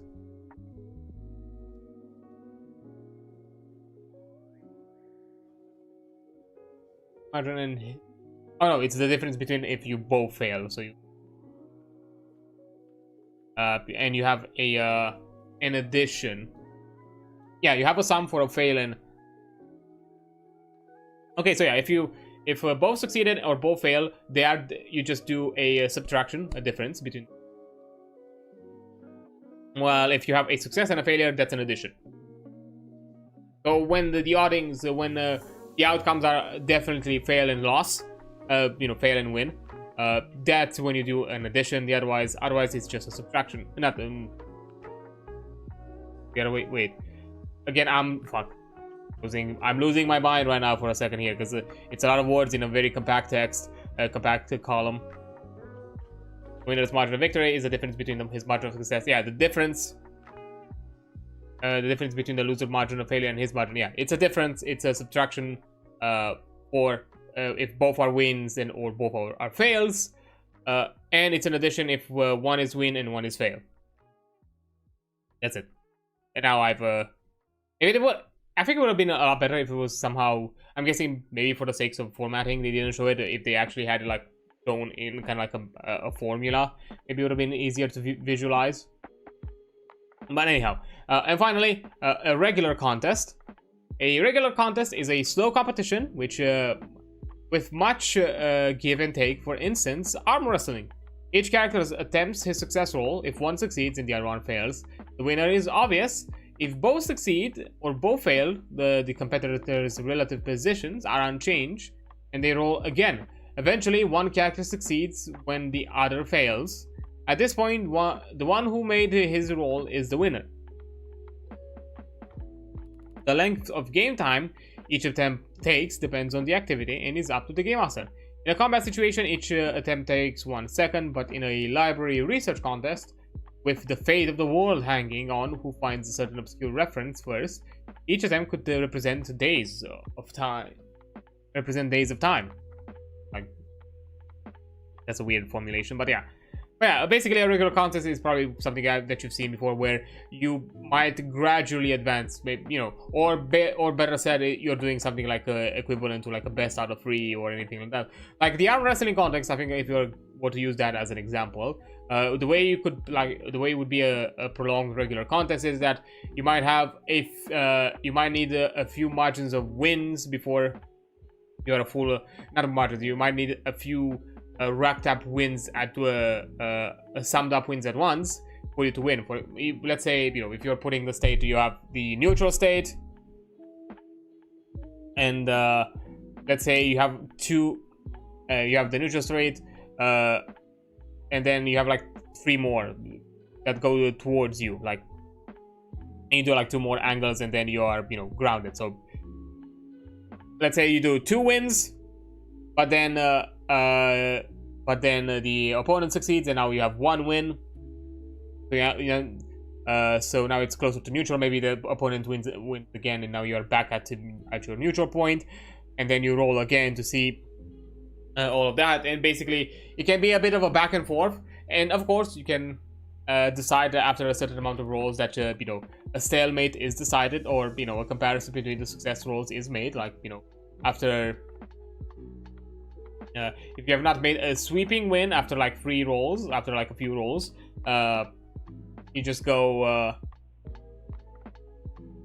You can either like decide it under the factor of you know, who has pushed highest, or if it's neutral, that's definitely, you know,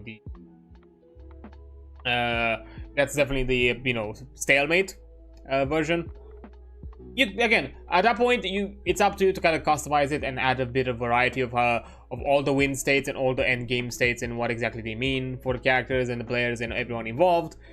You know, if you do like a flawless victory, if you do a victory through a, you know, touchdown, let's say, again, I'm putting the arm wrestling, you know, I'm not sure, is it called a touchdown? How is it called when you like fully push the hand down? But I don't know, something like that. Or what it means if you succeed by simply having your hand, you know, being the one that's pushed the hand closest to, you know, to the ground, or, you know, to the table. So, you know, you basically at that point you have different margins of win. You have different margins of a victory and just one true stalemate, and that can also give you like a bit of variety in what is the outcome, and keep it a bit more spiced up and interesting for the group. But again, if that's something you want, or if you just want to keep it simple and be like, no, I'm determining what represents a stalemate and what represents a success, and that's all that matters. If you succeed, or if you have a stalemate, or if you fail, that's all. So that's completely fine that way as well. Not that big of a deal, in my humblest of opinions. I am also trying to look at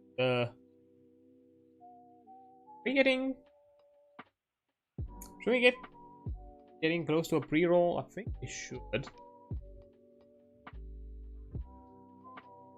But from the looks of it, we aren't. So, I think what I'm gonna do, because technically we should be in back to an ad break. I think I'm gonna run an ad break manually instead. And so that means that I'm gonna take a break now, and I'm gonna be right back after like a few minutes from the break, and talk about the remaining types of roles, and then get into the other topics of the day. So yeah, I'll see you in a few minutes.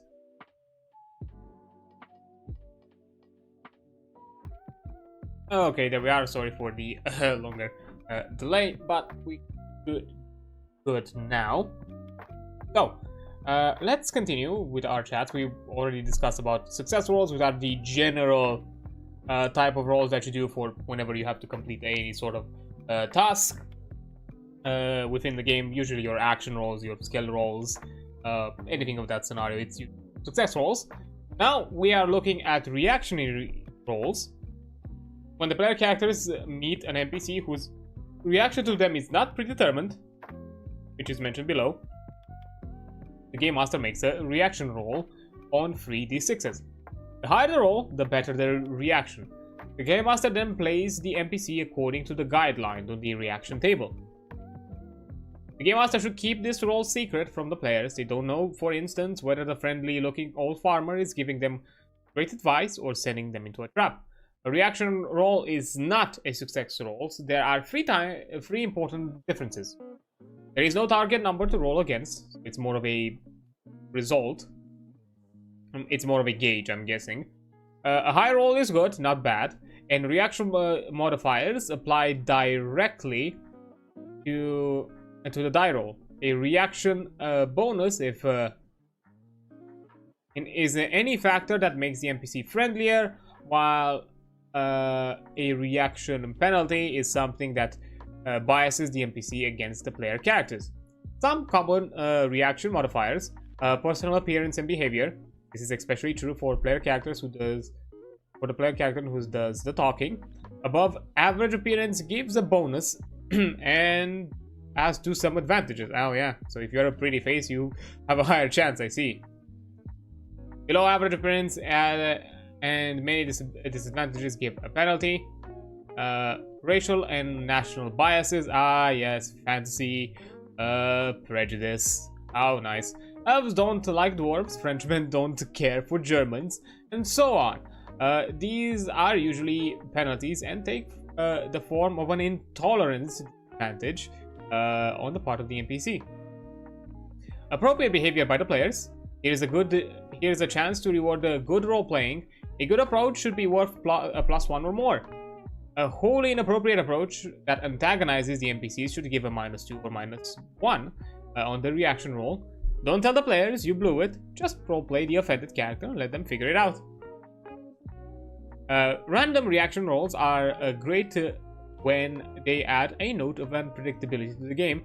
This is more fun for the Game Master too. However, never substitute random die rolls for reason and logic. Okay, yes, I was just about to say that. Yes, this is an actual fun little element of play that is more given for the Game Master perspective. Is really nice to have as kind of something for the Game Master to kind of like do and have by basically on their side of the table as being kind of their main thing while actively engaging with the players. So that's kind of like a fun, like again, as I mentioned, like a system that adds a bit of extra and adds a bit more more to the Game Master experience and not just the player experience, where the Game Master is there to just be the arbiter and the puppet master of a few actions, while here he also has control of some other elements of how certain outcomes come about. So, as a reaction table, you roll 3d6s and apply any reaction modifiers. For a 0 or less, if you've been, I think, either if you roll that immensely low or you're immensely disadvantageous, the NPC hates the character and will act in their worst interest, and nothing is out of the question. It could be assault, betrayal, public ridicule, or ignoring a life or death plea are all possible. 1 to 3 is very bad. The NPCs dislike the character and will act against them if it's convenient to do so, attacking, offering grossly unfair terms in a transaction, and so on. 4 to 6, it's a bad. The NPCs cares nothing for the characters and will act against them as above if he can profit by doing so. So basically looking their own best interest. A 7 to 9, poor. The NPCs is unimpressed. He may make threats, demand a huge bribe before offering aid or something similar. Like, he's willing to help, but if you're paying good, like, I'm not gonna work minimum wage for you if I'm gonna be a hireling if you do not impress me. A 10 to 12 is neutral. The NPCs ignore the characters as much as possible. He's totally uninterested. Transaction will go smoothly and routinely as long as protocol is observed. So just the bare average, but not necessarily with no interest to what they're doing. A 13 to 15 is good. The NPCs like the characters and will be helpful within the normal everyday limits. Reasonable requests will be granted. A 16 to 18 is very good. The NPCs think highly of the characters and will be quite helpful and friendly, freely offering aid and favorable terms in most things. Then on a 19 or better, it is excellent. The NPCs is extremely impressed by the characters and will act in their best interest at all times, within the limits of his own ability, perhaps even risking his life, wealth, or reputation. So yeah, only on excellent will they be willing to put things to risk, but not below that. So yeah, again, as I mentioned, good additional guideline and good extra thing that even for like a random NPC, this could add a bit of additional depth in the moment, because maybe, I don't know, you create in the spur of the moment a random NPC that through the roleplay shenanigans that happen in that specific scene, the NPC might become a bit more reoccurring. And depending on now the role that you've done, you all of a sudden have something that ties them to the characters and how exactly they will behave with them. So you already have a layer of depth to it, which then, you know, as sessions pass and you think more onto the NPC, because, you know, yes, you pull them out of your ass the first attempt, when it first came about, but then, you know, if session pass and all that sort of thing, you let it, and you know, start to think a bit more heavily into it, you know, and look more into you know, look more into what this character, what are the other deeper meanings of this character or this of this NPC. But yeah, that's kind of like a general gist. But as I said, a good additional like guideline and something to kind of quickly use yourself as a game master to, at the very least, in those immediate moments where things have to be improvised, you can do something about it. And finally, you have damage rolls. A damage roll is made in a fight to see how much harm you did to your foe. Damage rolls use a dice plus adds system, as mentioned in the page above. Many things can affect the final injury inflicted by your attack. Armor reduces the damage received by the wearer. Certain attacks does extra damage if they get through armor. All these things are explained in the combat rules, page 29. So we'll get into it later. So yeah, damage rolls is basically anything related to combat. It's just on a dice plus add system. It's just get the number based on all these modifiers that are gonna jump at you as while combat occurs. It's completely up to you. But anyhow, that's the general gist of how roles act and do and make their things, and, you know, again, pretty brief and quick, and how all these sort of scenarios go. Now we are gonna have a quick look-see at the aspect of characters. Now that we have a general understanding of play, at the very least in the very bare bones version of it, of at the very least how are the most common things resolved, before getting into the more in-depth thing, which is going to be the combat, definitely. But before we get to the combat, let's get a better understanding of who are characters. When you roleplay, you take the part of another person, a character that you create. GURPS lets you decide exactly what kind of hero you will become. Asteroid miner, wizard, professional time travel. You can take your inspiration from fictional heroes or heroines, or create your new self from the ground up. Once you know what role you want to play, it is time to bring that character to life. Game Master will give you a number of character points with which to buy your abilities. For instance, the stronger you want to be, the more points it will cost you. You can also buy advantageous social traits such as wealth and special abilities called advantages. If you want more abilities you can afford, if you want more abilities that you can afford on the budget given by your DM, you can get extra points by accepting a below average strength, appearance, wealth, social status, or by taking disadvantages, specific handicaps such as bad visions or fear of heights or anything of the sort. So it basically, yeah, it's kind of akin to the traits and I forgot. Fucking been a while. What the hell? What was it called in Vampire? Fuck's sake! My brain is blanking at the moment. Hold up. Can't believe I have to actually look at this. You look at my Patty's like character sheet. Oh, this is her. Oh right, fucking Patty does not have a kept character sheet, obviously.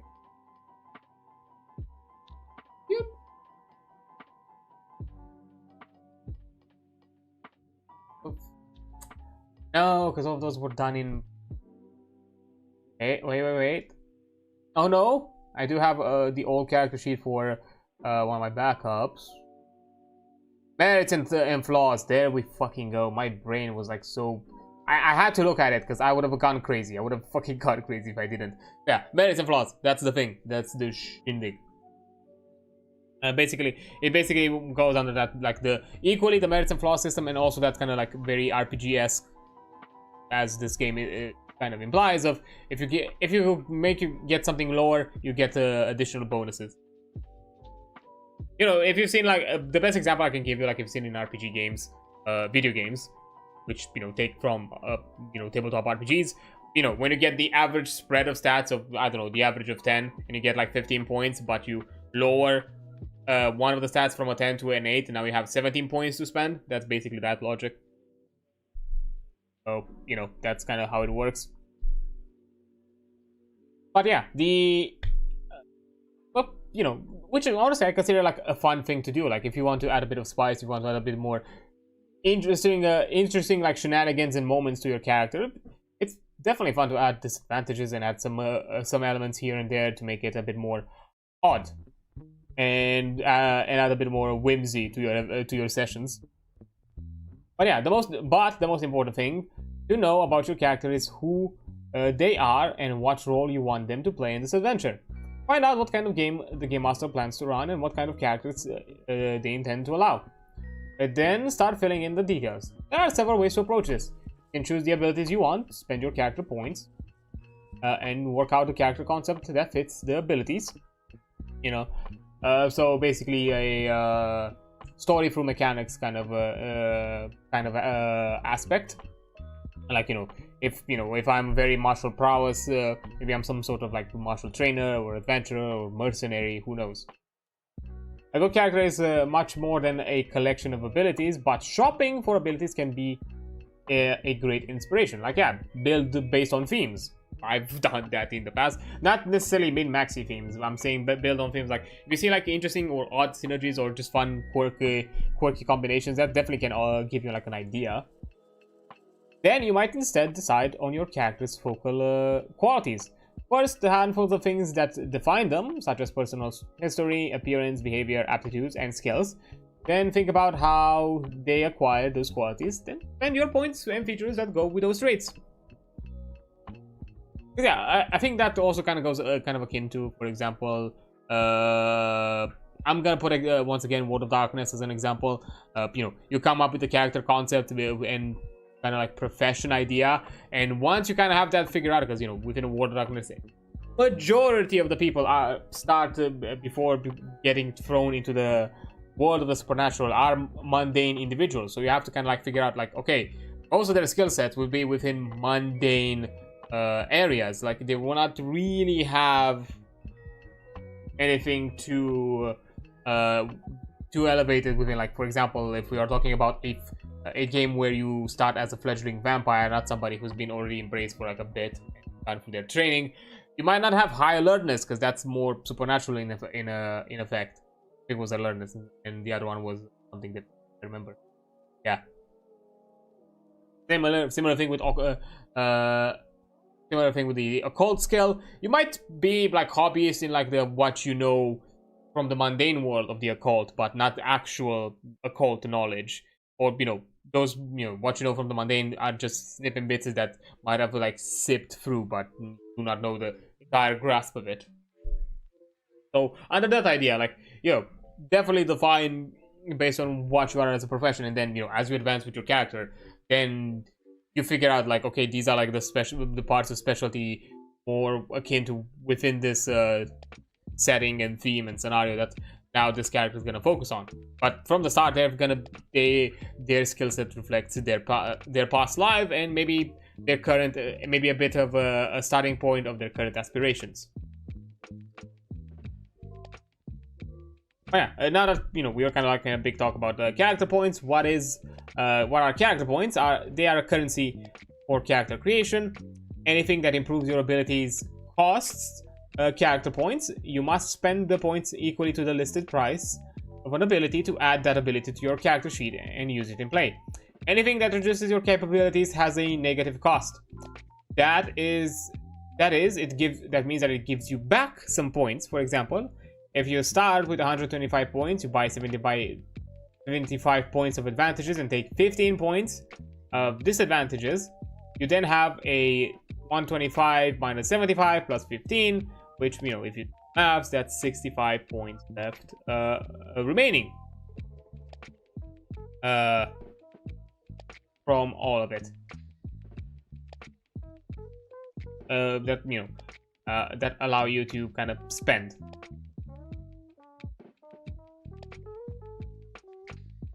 Then, when it comes to starting points, the game master decides how many character points the player characters, the heroes, start with. Depends on how capable he wants them to be. Some example of power levels would suggest the power points. If you want them to be feeble, which is under 25 points, it's somewhere like small children, mindless thralls, zombies. So, if you really want the... I'm guessing this one is definitely there if you really want the kind of OG kind of wargaming, you know, AD&D experience of, yeah, you're just a fucking rando taken from the streets with basically commoner stats, and good fucking luck, you're just gonna die. Technically not even commoner stats, because average is commoner stats, which is 25 to 50 points, which is ordinary folks such as accountants and cab drivers. But yeah, that's slightly higher, slightly lesser than that actually. So yeah, you're just gonna be, technically you're the cannon fodder, more than that. But definitely for like those gritty experiences, you'll probably deal with that.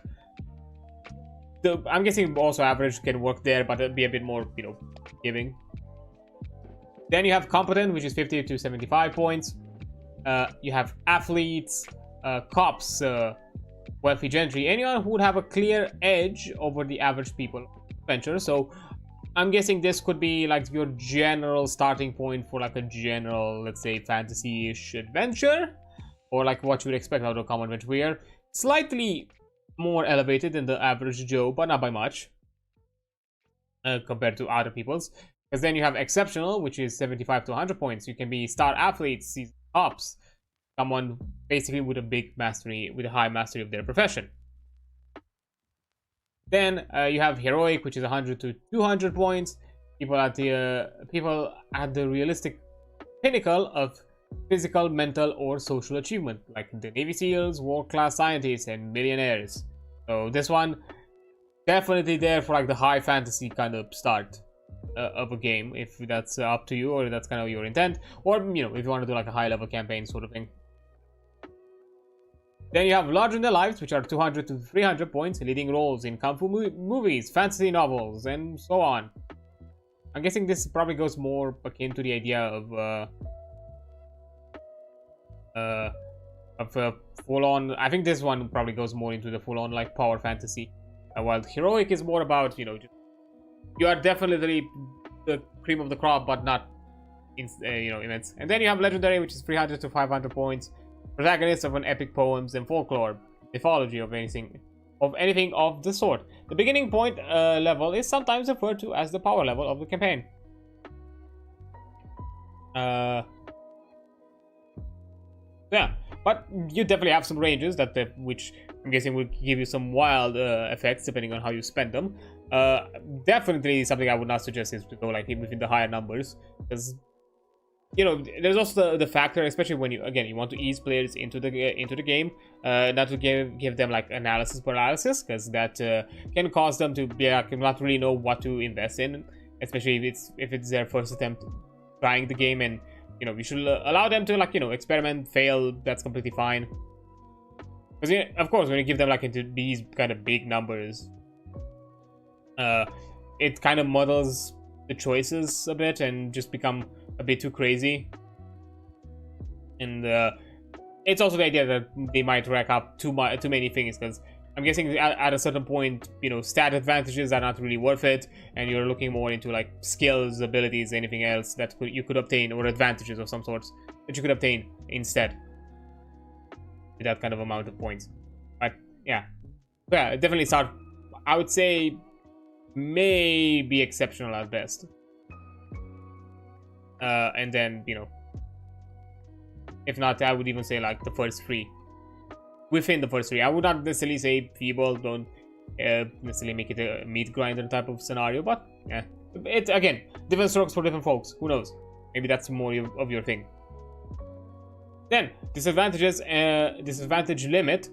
Disadvantage is anything with a negative cost, including low attributes, reduced social status, and all specific abilities.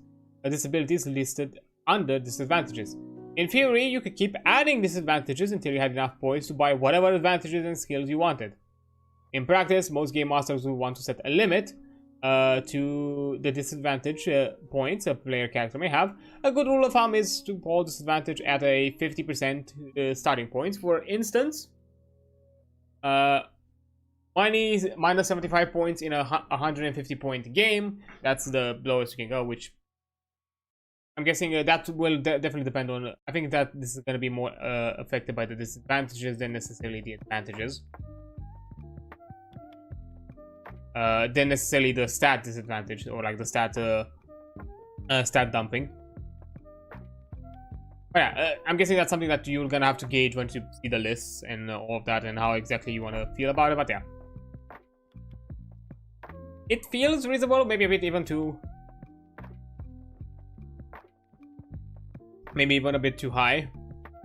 Again, it really depends on the costs of abilities and stats. If it's actually too much or too low, this amount. Because if it gets to a point where it's not a 1-to-1 ratio cost into certain things, then I would say that 75 may not necessarily be too big of a number to kind of take as disadvantages. But yeah, to probably understand that a bit more better when it comes to, because you know, we talked a lot of points, we talked about like stats and attributes and all that, like what are they and what you have available to you. Well, let's go into like basic attributes. 4 numbers are called attributes that define your basic abilities. You have strength, ST, dexterity, DX, intelligence, IQ, and health, HP. A score of 10 in any attribute is free and represents the human average. Higher scores cost points. 10 points to raise ST or HT by 1 level. Okay, now I understand. 20 points to raise DX or IQ by 1 level. Similarly, scores lower than 10 have a negative cost of minus 10 points per level. For ST or HT, minus 20 points per level. For you know, Dex or IQ, remember that negative points value mean that you get points back to spend on something else. Okay, so the costs are actually significant. It's not a 1-to-1. Actually, it's actually in a factor of 10. In factors of 10. Okay, that's different then. Because that means that even at 25, that at best, maybe within some stats you get maybe a bit of health if you really want to survive, but that's kind of it. Like, yeah, this one definitely would cause a meat grinder. Maybe this one as well. But yeah, ooh.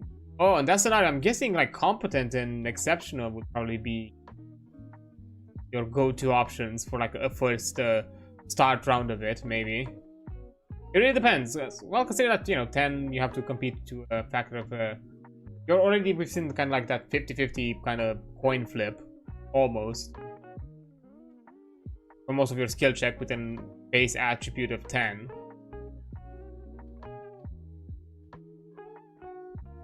Yeah, that's something that's definitely something to ponder about and think a bit on it. But yeah, it's definitely, I guess, you go into the higher point numbers as the first start of this game, not into these two. These are definitely into meat grinder kind of, you know, AD&D territory. But yeah, not finally, but to continue, most characters have attributes in the 1 to 20 ranges, and most normal humans have scores of in the 8 to 12 ranges. Scores above 20s are possible, but typically reserved for godlike beings. As the game master before buying such a value, the other end of the scale, 1 is the minimum score for a human. Basic attributes you select will determine your abilities, your strengths, and your weaknesses throughout the game, so choose wisely. For example, 6 or less is kind of give an understanding of kind of representations of those numbers within actual, role play or within the actual game. Having an attribute of 6 or less is crippling. This is bad and severely constrains your lifestyle. If you have a 7, it's poor. Your limitations are immediately obvious to anyone who meets you. This is the lowest score you can have and still pass for able-bodied. So yeah, 6 or less, you're definitely within a disabled factor of it. So that's an interesting way to kind of represent it also through statistics. If you create a disabled character, so that what would that mean for like a certain stat of yours, that if your disability would be tied to one of these. 8 to 9 is below average. Such scores are limiting, but within the human norm. The game master may forbid. Attributes below 8 to active adventurers. That's completely fine. Then you have 10, which is the base average, which most humans get by just fine, with a score of 10. You have an 11 or a 12, which is an above average. These scores are superior, but within human norm. Then you have 13 or 14, which are exceptional. Such an attribute is immediately apparent, as bulging muscles, feline grace, witty dialogue, or glowing health to those who meet you. And 15 or more is amazing, an attribute that high draws constant comment and probably guides your career choices. Well, good reference point. And now to talk a bit about the I'm gonna look at this character sheet after we actually read through the statistics. Yeah, a quick summary of the statistics. We have strength, ST, which is 10 points per level, plus or minus depending if you're going higher or lower. Strength measures the physical power and bulk. It is crucial if you're a warrior in a primitive world, as high strength lets you dish out and absorb more damage in a hand-to-hand combat. Any adventurer would find strength useful for lifting and throwing things, moving quickly with load, and so on. Strength is more open-ended than other attributes. Some scores greater than 20 are common amongst beings such as large animals and fantasy monsters and robots. So yeah, it's 20 is more within the human capabilities, while beyond 20 is within manufactured powers or manufactured or forces of nature, if not necessarily just beings that are fundamentally built different. Dexterity, or DX, which is a 20 plus or minus points per level. Dexterity measures a combination of agility, coordination, and fine motor abilities. It controls your basic ability, at most athletic, fighting and vehicle operation skills, and at craft skills that call for delicate touch. DX also helps determine basic speed, a measure of reaction time, which is detailed at the page, I think before us, page 6, no, the page below, fair enough. And also basic move, how fast you run, which is also at page 6. Then you have intelligence, which is also a 20 points per level. It's 20 points plus minus per level. Intelligence broadly measures brain power, including creativity, intuition, memory, perception, reason, sanity, and willpower. It rules your basic ability with all mental skills, sciences, and social interaction. So high intelligence would also mean that you are charismatic. Intelligence is akin to charismatic abilities, so it's fine. Also magics, so etc. Any wizard, scientist, or gadgeteer needs a high IQ. First of all, the secondary characteristics of will and perceptions are based on IQ, which are mentioned after the fact. And the final one, you have health, HT, which is a 10 points plus or minus per level. Health measures the energy and vitality. It represents stamina, resistance to poison, disease, and radiations, and basic grit. A high health is good for anyone, but it is vital for low-tech warriors. Health determines fatigue points and helps determine basic speed and basic moves. So that is important. Now to kind of have like a quick look at the GURPS character sheet. So we have a section for name, player point total that has been currently used, your height, width, this width I'm guessing, size modifier, age, unspent points, in case I'm guessing yeah, because I guess even with 25, maybe those 5 points cannot be applied to something current. Not sure if there is anything with 5 costs. A general description of your appearance. Yeah, your main stats, strength, dex, IQ, health, and then you have your secondary stats, which is HP, will, perception, and FP, which I'm guessing is focus. Maybe it's focus, something like that. Basic speed, basic lift, damage for damage, throw, and swing, I'm guessing. And also basic move. Encumbrance, and it gives you a general idea. Hello there. I am sorry, I do apologize. If you want to make conversation within a stream, I would encourage you to do so in English. This is an English only stream. And I do not know the language, unfortunately. So yeah, I do not understand what you're talking about. So yeah, if we want to chat and discuss about all sorts of things, yeah, feel free to do so, but please do it in English. This is an English only stream.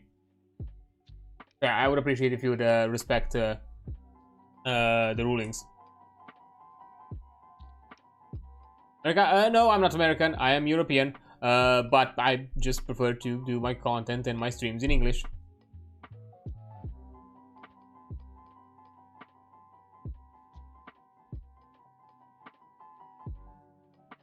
But yeah, hi there. Hope you have a hope you know the day is treating you well and all that, and fine.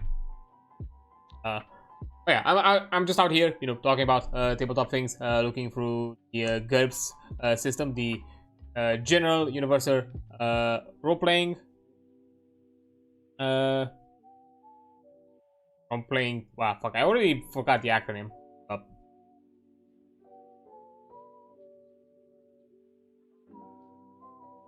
I already forgot the acronym.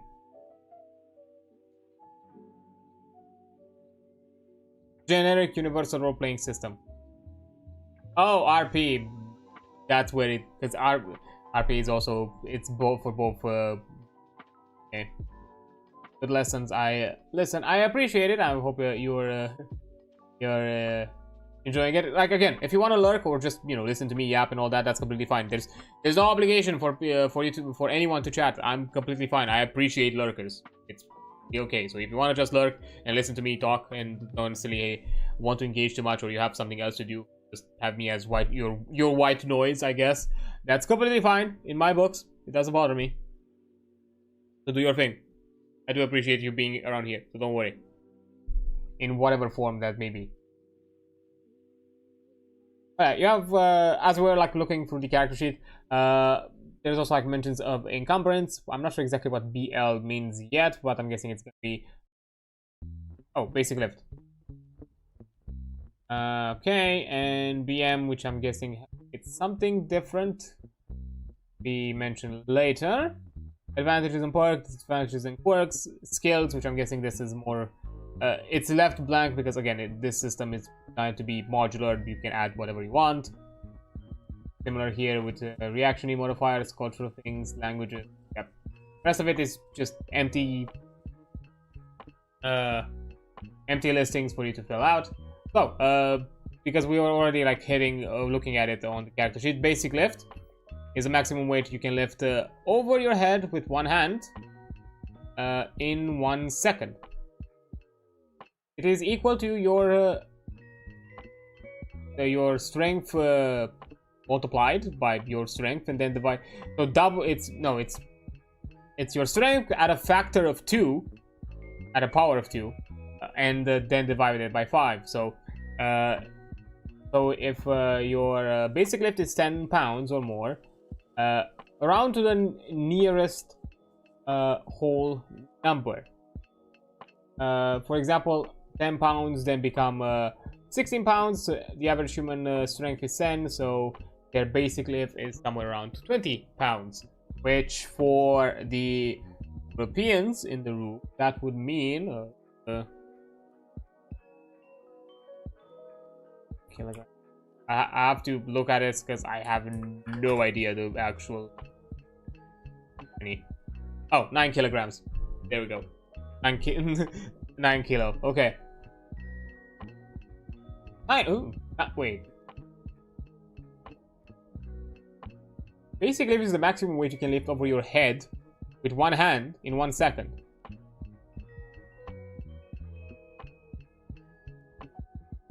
Big lift of 20.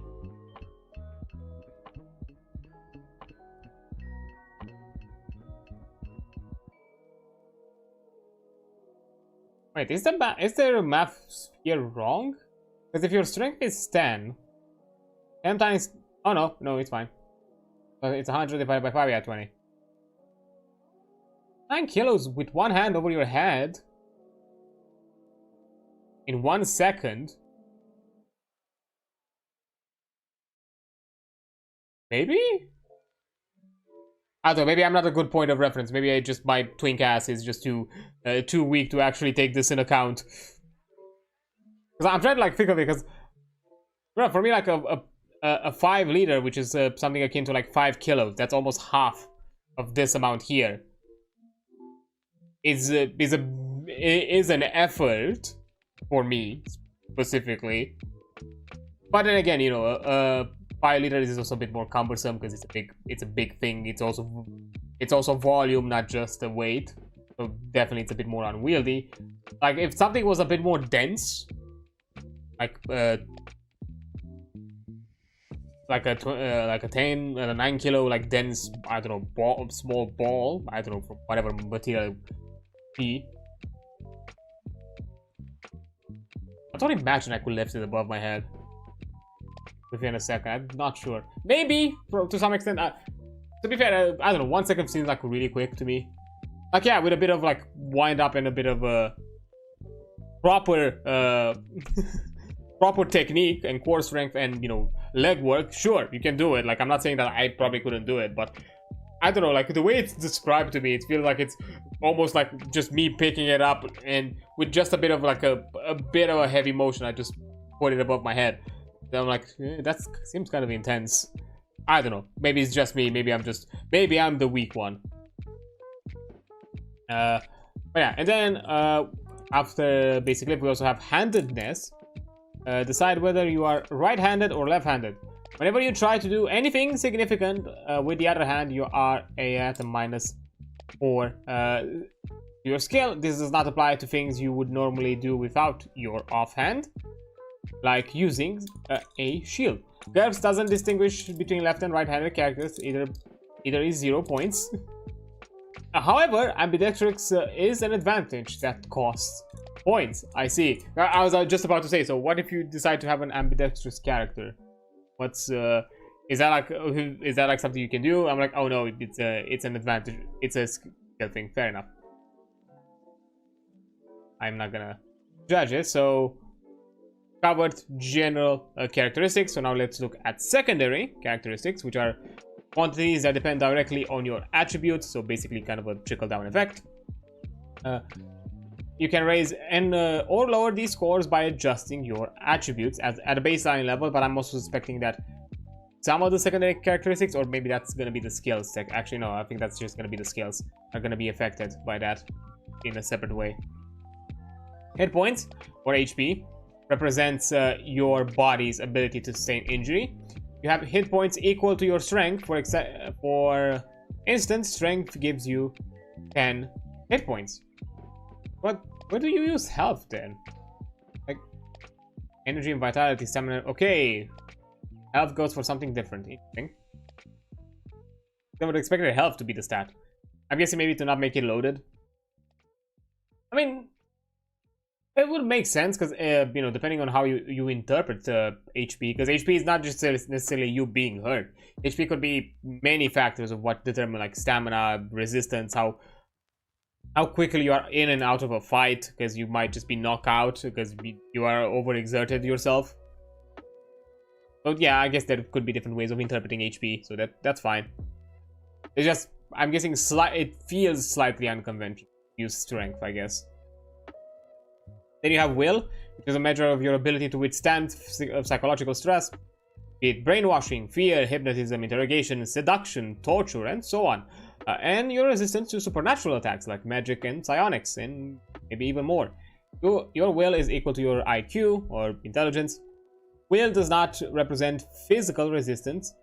You buy health for that, with the health statistic, not the hit point characteristic.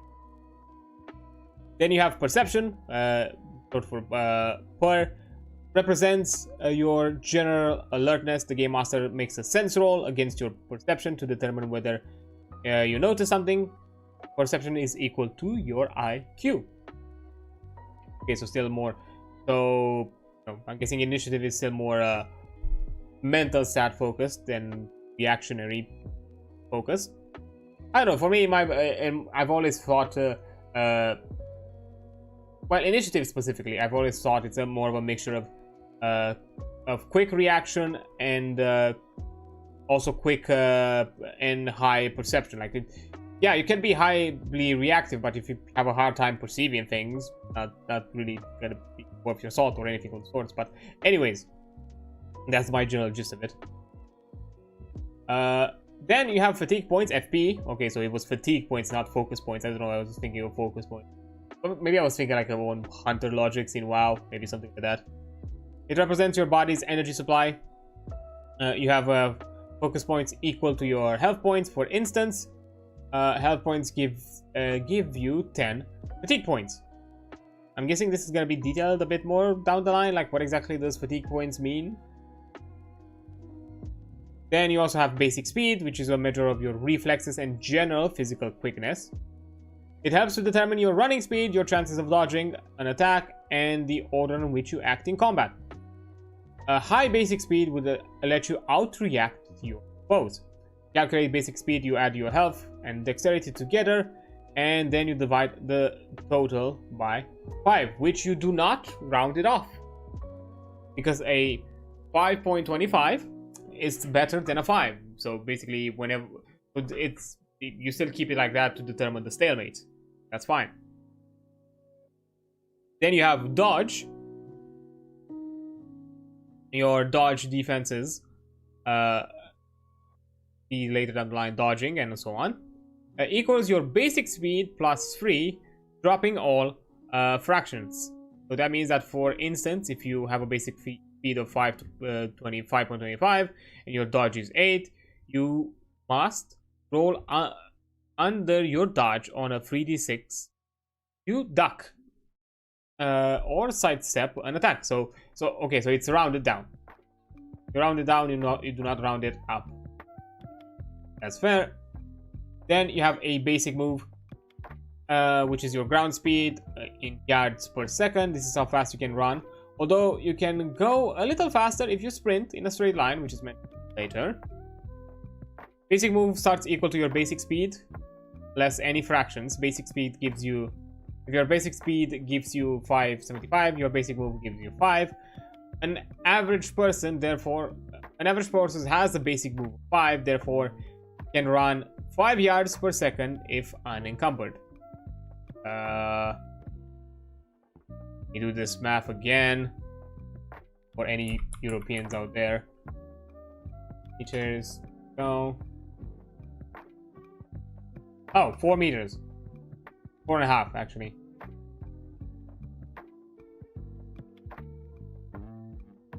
What would it be in feet? Oh, 15 feet if you were to use this is a factor of 3. Oh yeah, it's a factor of 3. Interesting. Good to know. But I'm guessing if you're using yards, you can use just yards as a term. That. I think that's fine. Oh yeah, that's the general small secondary characteristics. But you also have your damage. Your strength determines how much damage you do in unarmed combat or with a melee weapon. Two types of damage are derived from strength are thrusting. Oh, that's what I thought it was throwing. So I'm guessing it does. So yeah, thrusting, which is more kind of like a, which is your basic damage with a punch, kick, bite attack with a or an attack with a thrusting weapon such as spear or a rapier. So yeah, piercing style of weapons. And then you have swinging damage, abbreviated to swing or swing.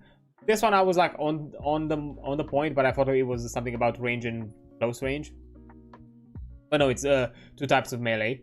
Is your basic damage with a swung weapon such as an axe, club, or sword, anything that acts as a lever to multiply your strength. And you consult the damage below for your basic damage. This is given in a dice plus adds. So a general swing is a 3d6 if you're like 18 stats, 2d6 if you're like 14.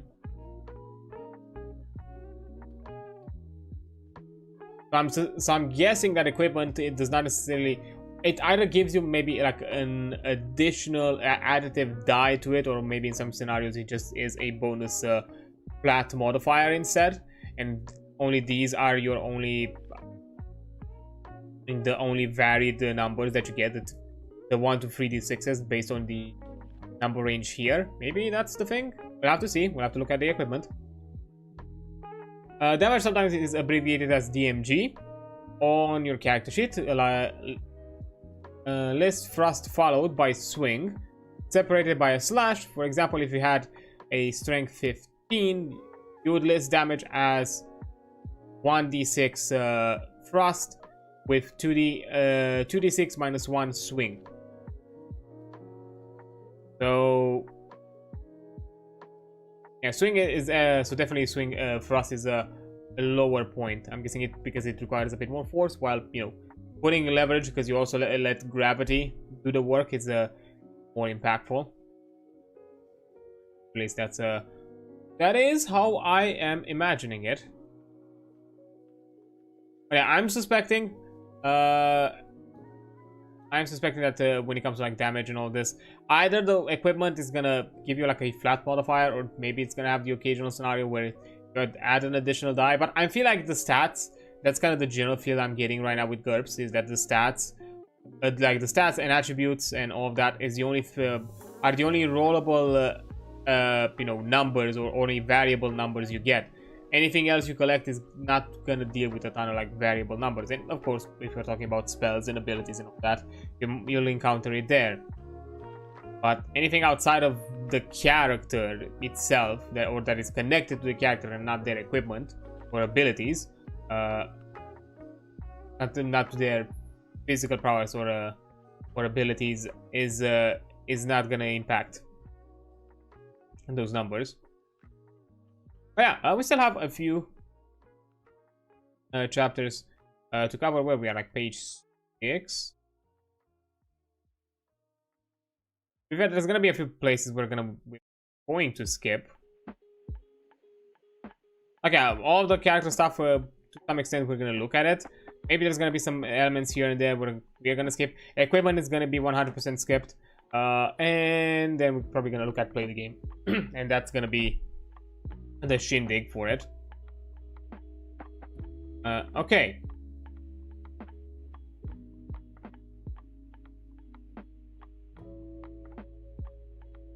Let me just give me image looks. That's okay. For background. Okay, we have definitely the advantages list, and that I'm not gonna look at.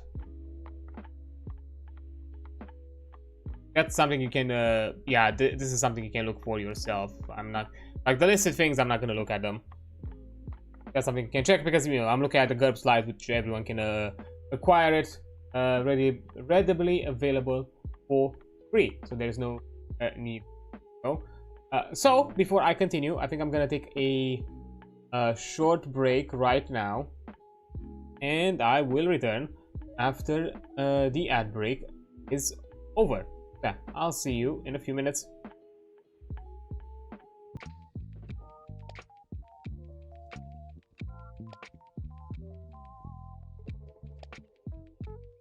Okay, there we go. Let's continue.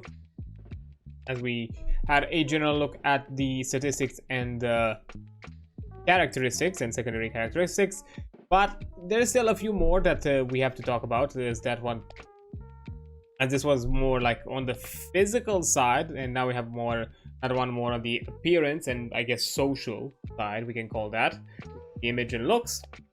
And this defines your character's intrinsic social traits, appearances, manner, and bearing, traits with positive values. For example, above average appearance and voice are considered advantages, and obey all the usual rules for advantages. Others, below average appearance, like odious personality habits, have negative values and are treated as disadvantages. Still, others, for example, heights, weight, and handedness, and merely add color. And oh yeah, but nothing to the general, actual physicality. There's more, I guess, not necessarily conventional, unconventional kind of beauty, or certain characteristics of the self. Oh yeah, first, appearances. It's mostly a special effect. You may choose any physical appearance you like. Appearance is rated in level. Most people have average appearance for 0 points. Good looks give a reaction bonus. This is an advantage at a cost points. And appealing looks have a reaction penalty. This is a disadvantage and it gives you back points. So you have hideous. You have any sort of disgusting look you can come up with. Severe skin disease, walleye, preferably several things at once. This gives you a -4 on reaction rolls and a minus 16 points, so you get extra 16 spend. That's quite a big number. Then you have ugly, above but not so bad.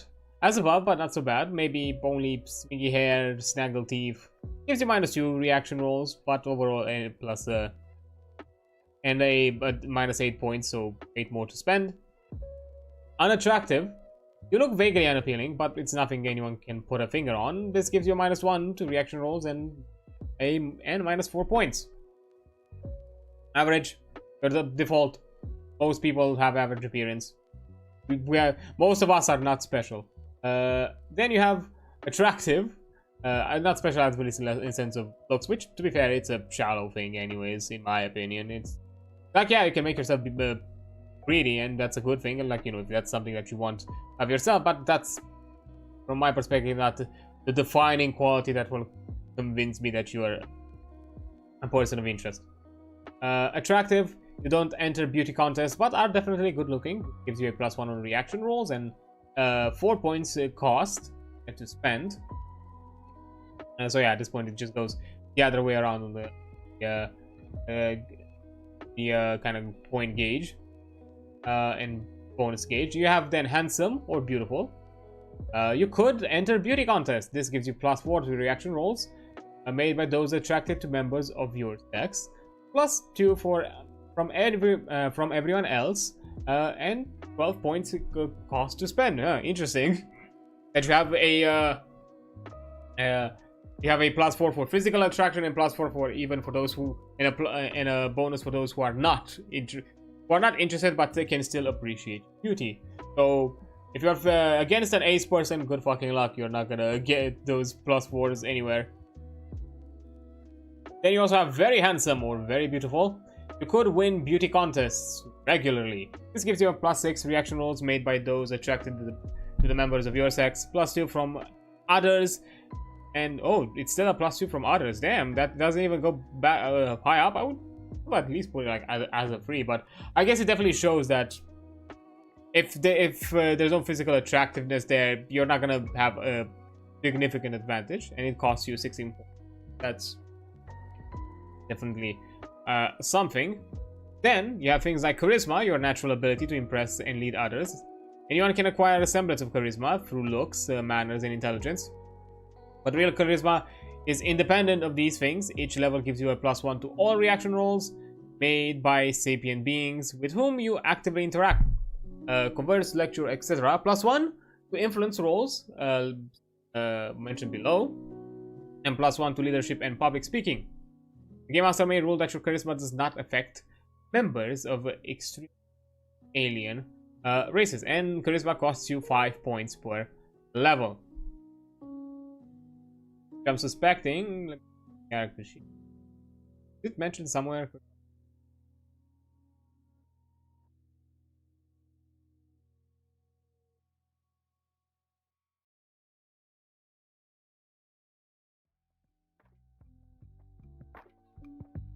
I'm guessing you are only adding it if you have it. That's my understanding of it. Appearance, status, reputation. I don't see it listed anywhere. I'm guessing you're only listing it if you have something of it. Probably that's the case. Then after charisma you have odious personal habits, which can be depending, I'm guessing depending on how you want to gauge it, it can be -5, -10, or -15 if you really want to go the heavy end of it. Usually or always behave in a fashion repugnant to others. An odious personality habit, OPH, is worth -5 points for every -1 reaction rolls by people who know the problems. Specify the behavior when you create your character and work out the point value with the Game Master. Example, body odor, constant scratching, or tuneless humming would give you a -1, and are worth -5 points apiece. Constant bad puns or spitting on the floor will give you -2 reaction points, and it's worth a -10 points apiece. Then we leave -15 points, which is a -3 reactions to the imaginations of those depraved enough who wanted them. I mean, if constant puns and spitting on the floor is a bar for -2, what could be like a? I'm guessing could be some habits definitely higher, but that's definitely an extreme gauge from what -2 is. But I guess we'll have to see. Then we have voice, which is 10 points. You have a naturally clear, resonant, and attractive voice. Gives you a +2 with any skills that depends on you speaking or singing. With the Game Master approval, of course. You also get a +2 on any reaction rolls made by someone who can hear your voice. Yeah, some general bodily traits, I guess, or physical body traits that can impact your day-to-day. Then we have a social background as your follow-up. Actually, before we go to social background, like, to be fair, like, it's not necessarily image and looks, it's quite average. I do like it that it's not necessarily a stat, as it's more that it gives you advantages in a few scenarios, but it has nothing to do with your other skill sets, which kind of, you know, puts on that myth that, you know, you have to be conventionally beautiful to be able to be charismatic, or not necessarily charismatic, but to be able to have like kind of some sort of like leadership role, or to be able to rile up people's or anything like that. That goes more within the intelligence factor. So I think it's nicer that I think it builds a more healthier perspective, I guess, on how you build your characters, and kind of throws out some bad stereotypes, and I guess creates more characters that are a bit more unique and with more depth from it. But yeah, now that we've kind of generally looked at looks, but whatever, we have now social backgrounds to look for, which is it is an advantage to be technologically advanced or linguistically talented. Inadequacy in these areas can be a crippling advantage. So the first one is technology level, or TL, is a number that rates technological development. In the more advanced societies, the higher TL, the more advanced the society, the higher its technology level is. The Game Master will tell you the technology level of this world. Characters also have a technology level equal to that which they are most familiar with. Unless you are especially primitive or advanced, your personal technology level will be the same as the world. In some game worlds, your personal technology level may differ from the campaign average. A world might be at level 8 in technology on average, but one advanced nation might be a level 9, while those for an underdeveloped region might be a level 7. So, what do these points mean? So, low technology level, minus 5 points. The technology level is below the campaigns. Your personal technology level is below that of the known campaign. You start with no knowledge or default skills relating to equipment above your personal level of technology. You can learn dexterity-based technological skills pertaining to vehicles, weapons, etc.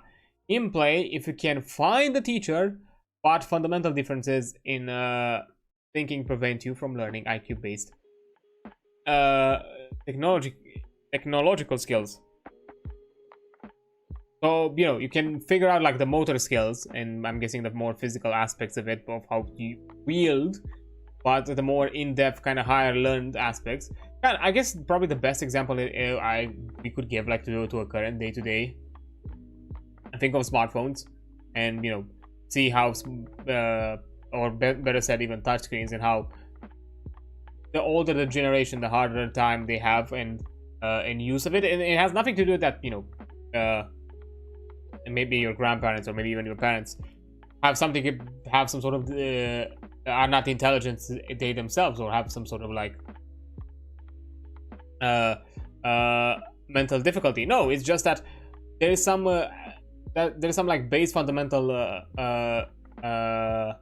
principles on how you behave and how you utilize a piece of technology that usually is ingrained and begins at a lower stage of life, where, you know, learning is easier, gaining information and retaining it is a lot easier, which is a psychological proven thing that at younger ages can learn and retain information a lot easier, and it solidifies a lot faster, and you can learn quicker. While with the older the age, the harder it is to learn something new. Not impossible, just harder to learn something new. So, you know, and that's probably the best example. I think smartphones are a good example of you know, someone who's lived through a lower technology level society and now has to, you know, interact with higher level technology society. Like, yeah, they can figure out like okay, I know that the screen moves if I move my finger, but you don't understand like the fundamental of it. There is like a subconscious, like, fundamental understanding of how this motion has importance, and even the inner depths of like how you do these motions have their importance. Or like an example. Oh yeah, and then you have a high technology level, which is 5 points with a cost if you have a level above the campaigns. Your personal technology level is above that of the campaign world. You may enter and play with skills related to equipment up to your personal technology level. This is most useful if you also have access to high technological equipment. But the knowledge of high-tech doctors or scientists can be very useful in a low-tech setting, even without specialized equipment. Yeah, it's definitely going to be seen as an advantage of you knowing all of this, but it's not necessary. It's not going to be, but it's not going to be crippling in the sense that if you don't find people or the tool sets who, you know, who have the same understanding as you have, you are basically still crippled, or like still limited. You can still have, because you have a higher understanding of certain concepts, you can still do something with that knowledge. Then you have language. GURPS assumes that most characters can read and write their native language, whatever that native language means. This ability costs no points, but you should note that your native English in your character sheet. For example, English, it's native, so it's 0. Then you have comprehension levels. The point cost to learn an additional language depends on your comprehension level, a measure of how well you function in that language overall. There are 4 comprehension levels. You have none, so you don't know the language at all, which is a 0-point cost. Broken, which you know the language just enough to get by in daily life, but you are at -3 when using a skill that depends on language. So 1 point for spoken and 1 point for written. So if you want to have both in a broken language, it's going to be a 2-point cost. Then you have accented. You can communicate clearly. and you're only at a -1 when using that skill on a dependent language. 2 points for spoken, 2 points for written. So, you know, accented, I guess, means that, you know, you are you speak the you speak the language well, but it's always either from cadences, phonetics, even general regionalist aspects of your own background, and it shows that you are a forerunner. You are not of a native descent within this language area, but still can use it, you know, in most scenarios, in almost day to day, just as anyone would do so. And then you have finally native. You can use this language as well as an educated native. You start with the language at this level for 3 points spoken and 3 points written. Overall a 6 points cost, so there is something in that as well. Then you have a literacy. Your written comprehension level determines your degree of literacy and in that language. If you are illiterate, a written comprehension level of none means that you cannot read the language at all. Guessing that even refers to your own language. Semi-literacy, a written comprehension level of broken, means you must read slow. Rolls versus IQ to just get the basic meaning. And then you have literacy, a written comprehension of accented or native means you can read and write at full speed. And then you get the native level, written comprehension in your native language for free. It's a disadvantage to be less literate with a -1 point for accented. It's a -2 points for broken, or -3 points none. And I'm suspecting that the literacy, it goes hand in hand with comprehension level. So, you know, you're illiterate if you have none.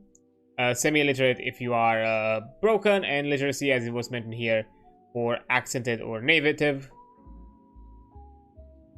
So I think it, and I'm guessing it has to do with the points bought in the written. Okay, it's your comprehension of written level. If you have the points for the written, this is also the literacy you get out of it.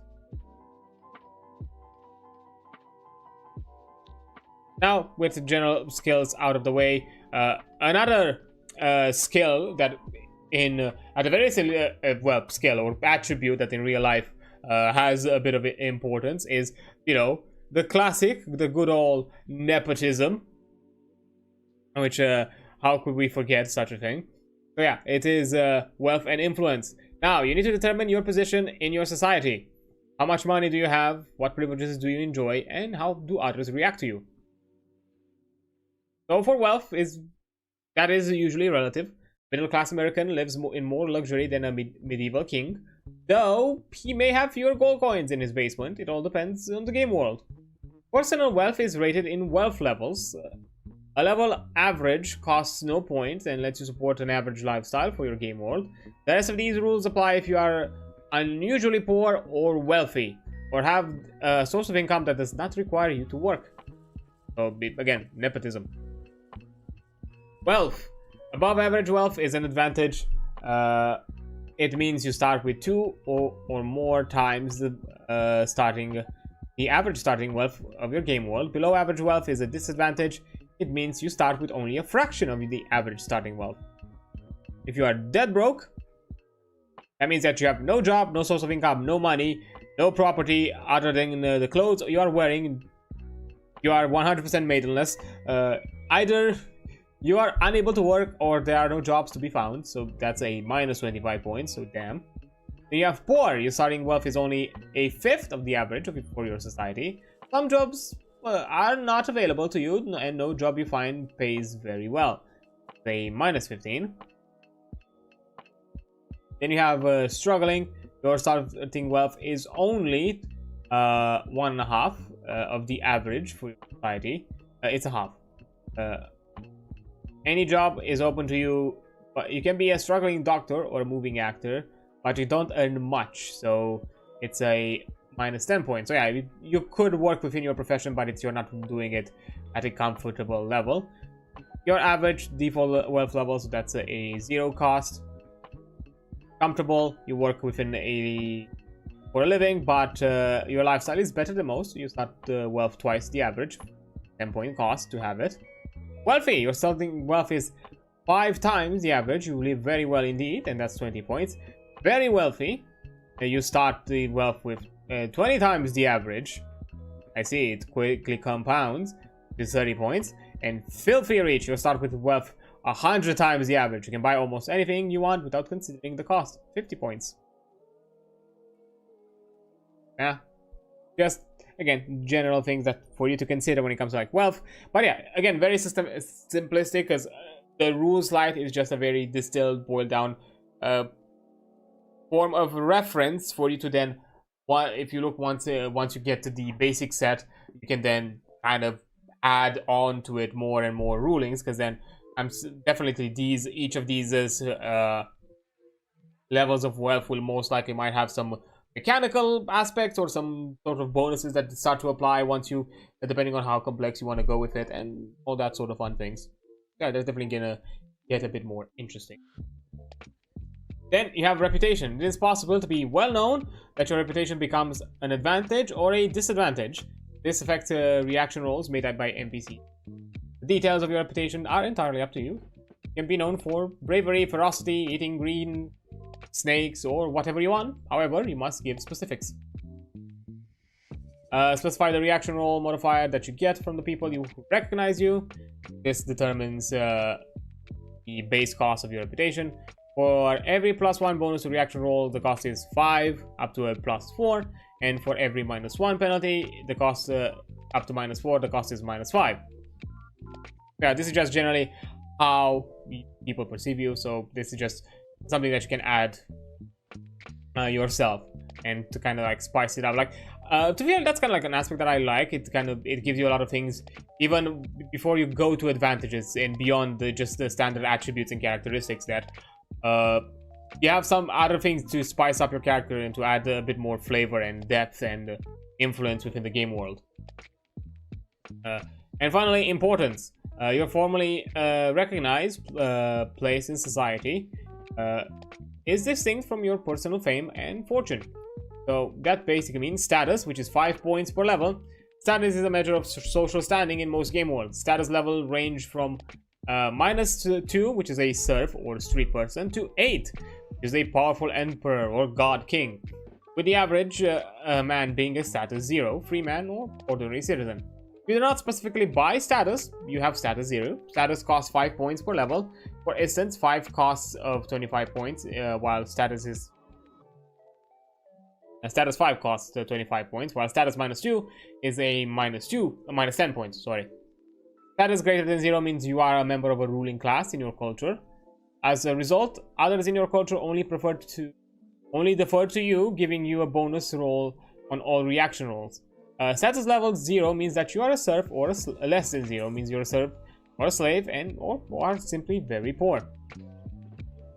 You can also stack things against you, so that's definitely a thing. But yeah, it's as I said, it's a nice little way to add a different, because it's, as I said before, the game mentioned before, GURPS, that all the rules here are there to encourage the roleplay, and when it comes to wealth, influence, status, reputation, all that sort of thing, that's definitely gonna have a bigger play into the roleplay factor than it's gonna have a bigger play into the mechanical combat, puzzle solving factor. So having stats, having things to invest into to enhance that experience for yourself. So if you want to make a character that definitely is gonna have some import or some impact in the roleplay scenario, to be fair, be good or bad, because and this is definitely something that you want to invest or to look into it and to kind of gauge it in how way you see it. Of course, as the game mentioned, as was mentioned before, because this is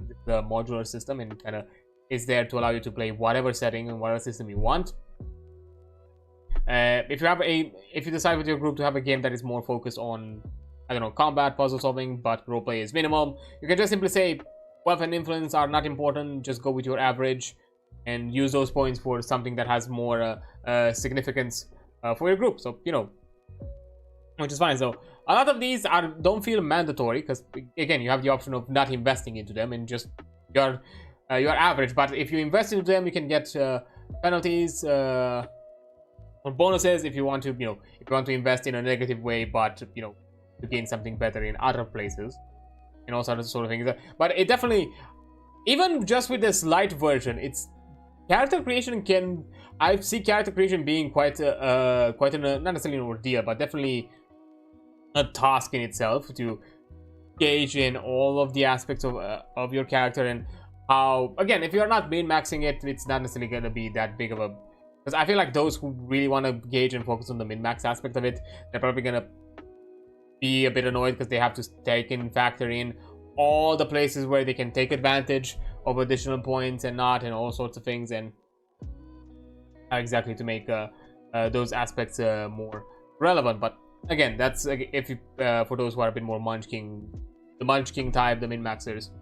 For those there for like the roleplay experience, if you just thinking of the concept, like if you have some character who has some, you think of the concept character and then you just go through these, and based on the already made concept, you decide like which are the levels. You're not gonna necessarily make a level, and that's gonna determine your points.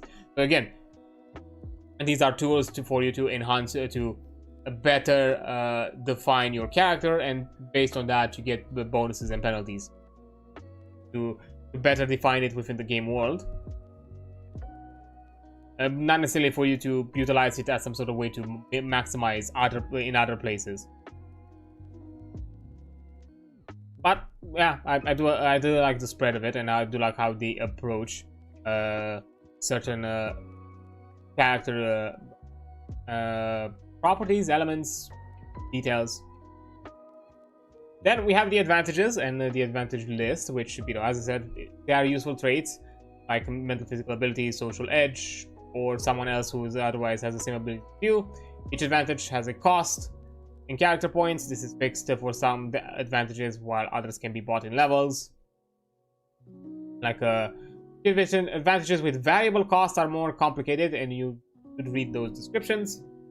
And the Game Master has a final say whether a particular advantage suits a given character concept. So yeah, in case it feels like you're pushing it a bit too much, Game Master can be there as an arbiter. I'm not gonna look through these. These are like listed things that you as a player, because again, you can have these as part of your character or not. These are not necessarily ever present, while what we've looked before are ever present elements, even if they are gonna be at an average status. So it was worth looking through them. So we're just gonna slowly scroll through them. If you're like, once the VOD comes out, or hey, if you are a subscriber, now we can also pause the stream while it's ongoing, so we can catch up those moments as well. So that's completely fine to you. And then finally we have disadvantages. This side of things, because I think after disadvantages, there's still a few more things, but with characteristics. But yeah, we also have disadvantages. A disadvantage is a problem or imperfection that renders you less capable than your attributes. Advantages and skills would indicate your attribute advantages and skill would indicate, sorry. In addition to the traits in this section, this includes anything with a negative point cost described earlier, low status, below average wealth, and so on. You are probably wondering why I would want to give my characters disadvantages. Each disadvantage has a negative cost in character points. Thus, disadvantages give you points, which would let you improve your character in other ways, and an imperfection or two makes your character more realistic and adds to the fun of role-playing, as we kind of mentioned it quite a few times already. But when it comes to all these sort of scenarios, there is a possibility of going a bit too heavy-handed, so maybe you need to restrict these disadvantages. Your Game Master might want to cap the extra points you gain from disadvantages. A good rule of thumb is to hold disadvantages at a 50% of starting points. For instance, if you have a for instance, you can have a minus 75 points from a 150 point game, although this is entirely up to the Game Master, so even if the Game Master feels like it's a bit too heavy, they can gauge it. But seeing on how costly other things are, I think it's generally good, 50%. I think that's fine. Then you have negated disadvantages. You cannot have a disadvantage that one of your advantages would mitigate or negate. So you cannot have just something that basically averages out. For instance, if you get acute hearing, you cannot also have hard of hearing. So it's either one or the other. So this one, more than anything, applies more within the aspects of common sense than anything else, I think, in most scenarios. Then you have villain disadvantages. Some disadvantages, like bloodlust, for instance, are not all suitable for a hero. The game master is free to forbid them to the player characters, but they are often found in more fiendish villains of the adventure fiction. So they are included in the interest of good NPC creation, or hey, if you want to have an evil campaign, that's also something that's up to you.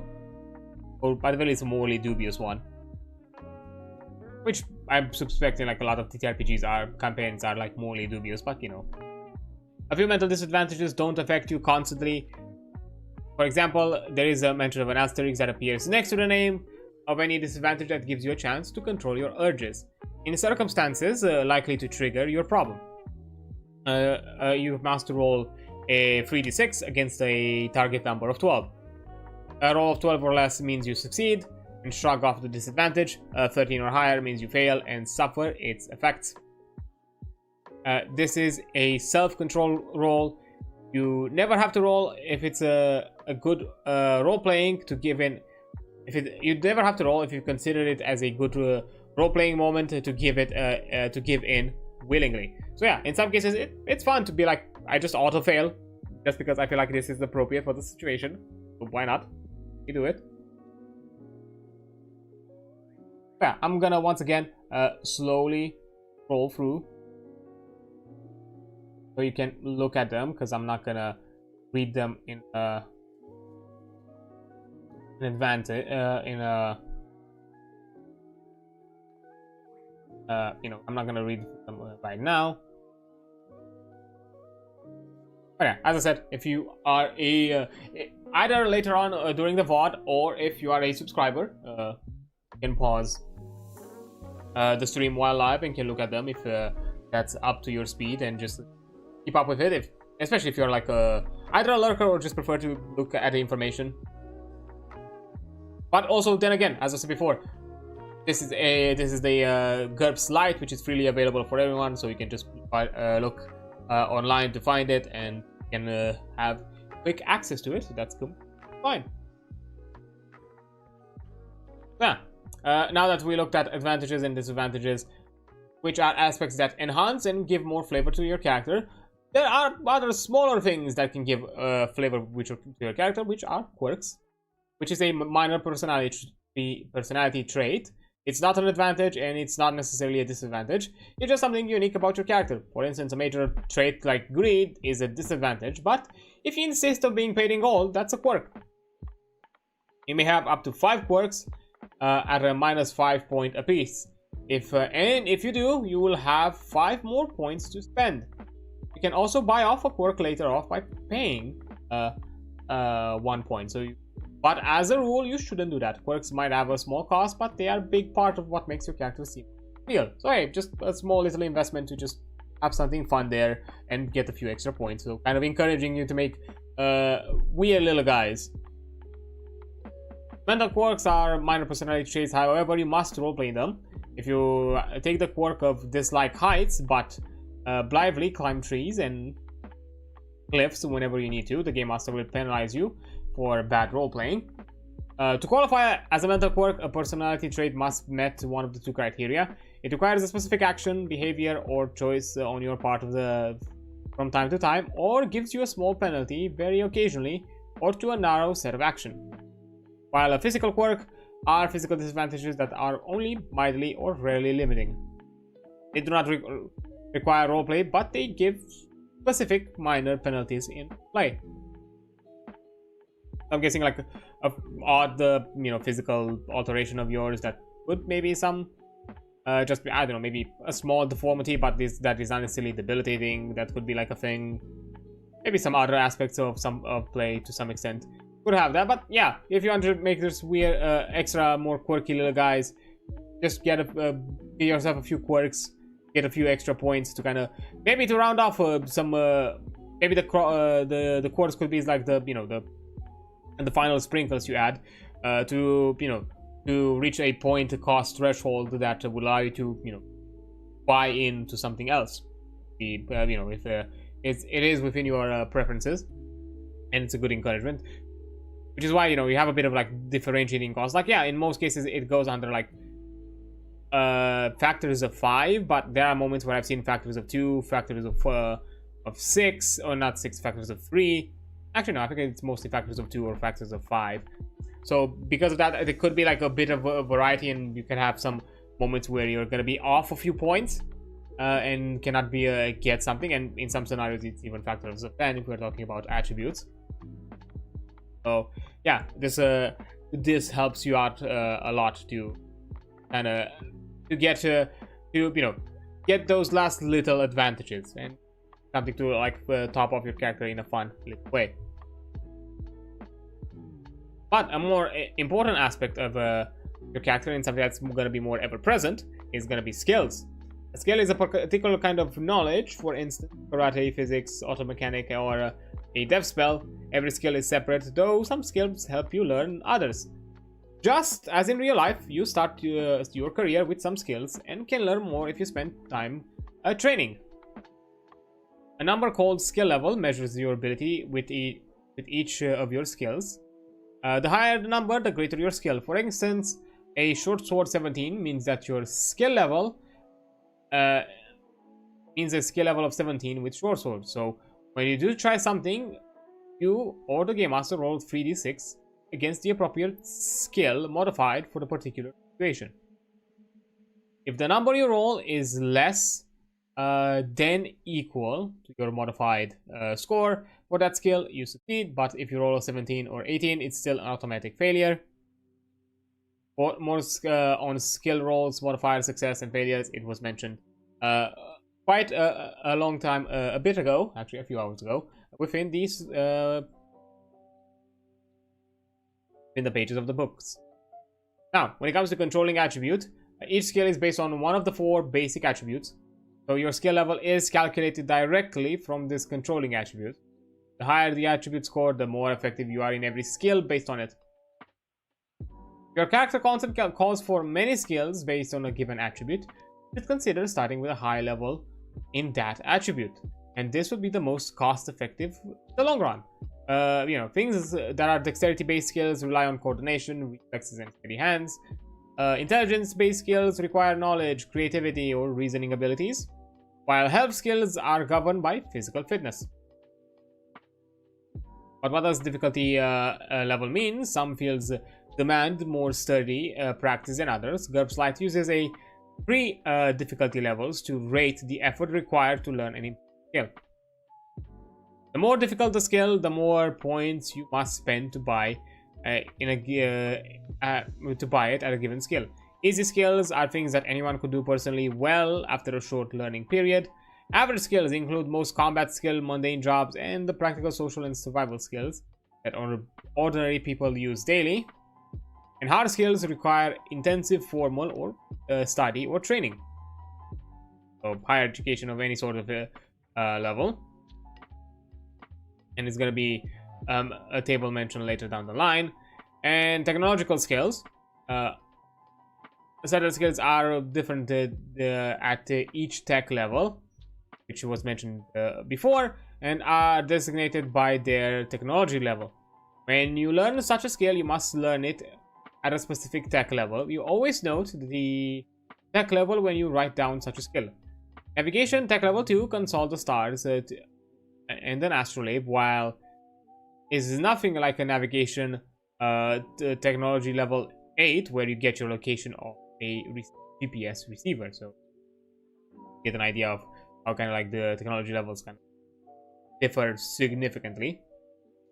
You learn technology skills at your personal technology level. You may also choose skills from a lower technology level. You can only learn skills from a higher one in play only if they have a teacher and the skill is not based in IQ.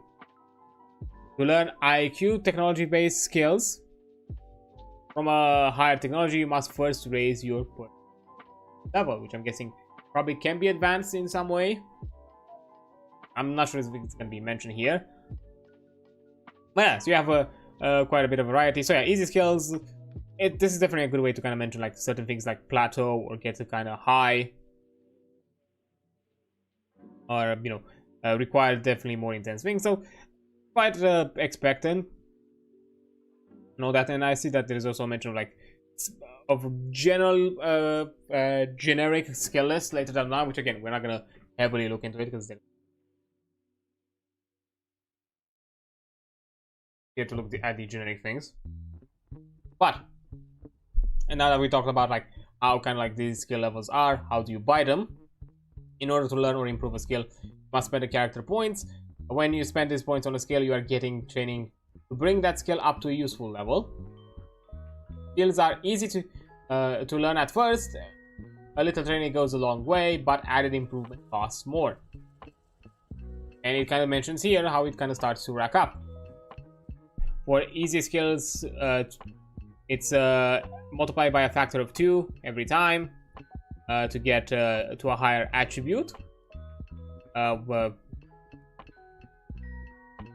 That's to get from attribute 0 actually and onwards. For average ones, it's also by a factor of 2, but it starts you start learning an average skill from a -1, while a hard attribute, while actually here no, it's a factor almost. Initially it was a factor of 2. No, it's actually, it started as a factor of 2, then it became like a factor of an addition of 4. It's more like factors of, yeah, it's mostly factors of 4. Fair enough. Then hard, which start from attribute 1 up to 1 to 16, and if you want to add an extra skill of a +1, it's gonna require you a +4 on every, no matter the level, just to be at a +1. Oh no, an extra +1. It's gonna. Oh no, the extra +1. I think it refers to if you want to go higher than the current plus, it's gonna be an additional +4 on the from where you last left off. I'm guessing. So you know, for a +4 in a hard attribute is gonna be 20, but then to a +5 in a hard attribute is gonna be 24. Go on. I'm guessing that's what they mean. This point cost of a skill depends on 2 things. Its difficulty and the final skill level you wish to attain. Use the skill cost table above to calculate skill point cost. The first column shows skill level you are trying to attain relative to the skill's controlling attribute. DX for the dexterity for dexterity based skills, IQ for IQ based skills, and so on. For example, if you're a dexterity 12, a level attribute of -1 would be a dexterity -1, so it's an 11. An attribute of 0 basically would be 12. An attribute of 1 would be a 13. So basically you just sum those over your existing attribute, existing statistic. Then the next 3 columns show the character point cost to learn skills of different difficulties. Easy, average, and hard at the desired skill level. Harder skill costs more points to learn. Okay, that makes sense. And then we have a rule of 20. If a skill defaults to basic attributes, that's the basic attribute that is higher than 20, treat that attribute as a 20 when figuring out the default skill. Superhuman characters get good defaults, but not super ones. So yeah, so I'm guessing if you're gonna get to a over 20, it just plateaus. So you get to a point where it's not worth investing in more points. So who gets a default? Only individuals from a society where a skill is known may attempt a default roll against that skill. For instance, the default for scuba skill assumes you are from a world where the scuba gear exists and where most people would have some idea, if only from TV, how to use it. A medieval knight transported to the 21st century would not get a default roll to use a scuba gear the first time he saw it.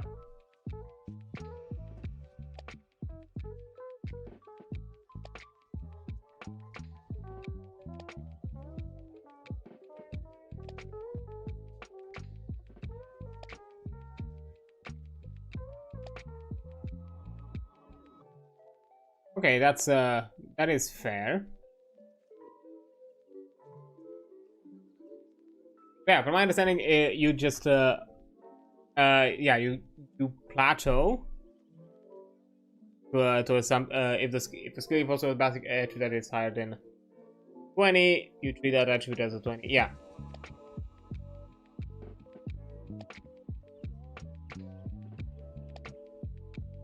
Okay, but a medieval century knight will not get a default. I don't know like what exactly it means in this scenario, because a knight having a default in the attribute, what exactly would that mean?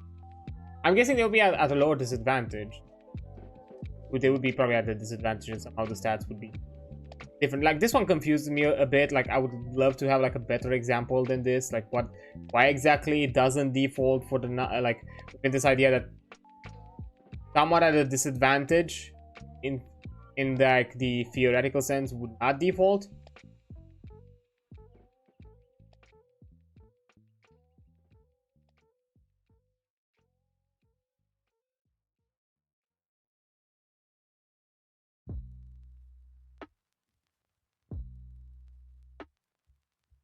Yeah, this one I'm legitimately confused by this.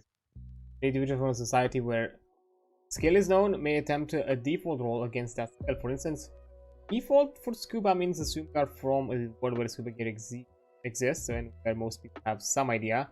Even if from TV you have to use it, so they would plateau.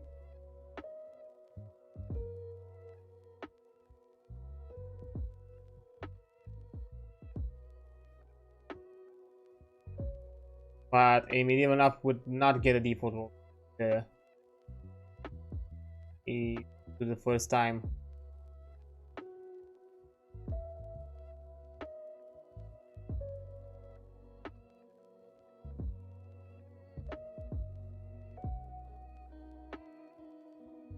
Yeah, I'm guessing it has something to do with that, because they're definitely going to be at a disadvantage, so they have to like stack up all the skills that they can get to.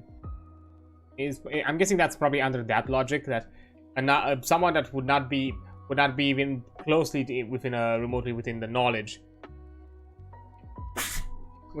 of this skill set. Sorry, I had to back down because I had to sneeze. In this skill set would need all the bonuses they can get to achieve it. That's my guess. That's the logic I'm going under. It's still a bit weird. It's a bit funky, but I think that's kind of the logic I'm going with.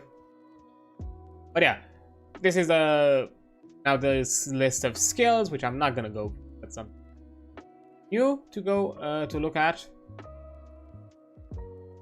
That's completely fine.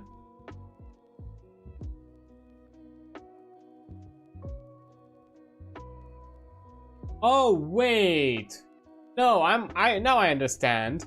Default skill is separate from your usual skill. Default skills refers to what is your skill, even if you do not invest in it. Like if you do not get a skill in that, you still have some knowledge. Oh yeah, it's common knowledge. That's it. Damn it! Default skills are common knowledge. Like, yeah, you might not invest in law, but you still have a common knowledge of your IQ -6 of law, so you can still get something of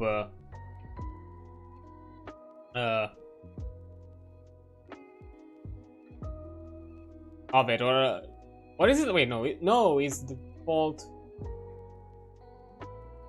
I'm guessing that's what the default. Let me read that again. The 1220. If the skill defaults it back to basic attribute that is higher than 20.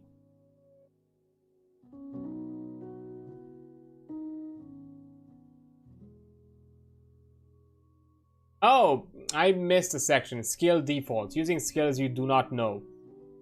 Most skills have a default level, the level at which you use the skill if you have no training. a skill that has a default level, it is something that everybody can do a little bit. As a general rule, a skill defaults to its controlling attribute at a -4 if easy, -5 if average, or -6 if hard.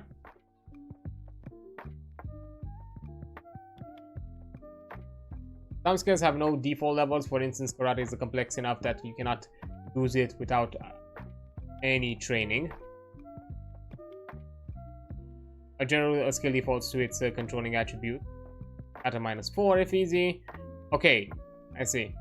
So yeah, this is common knowledge. This is common knowledge. This is the average you would get even if you were not to invest. Like if you were to get the attribute, then yes, you would not apply this default, and instead you would apply how your skill set would work. For example, if let's say you have IQ of 10, and I think I saw it.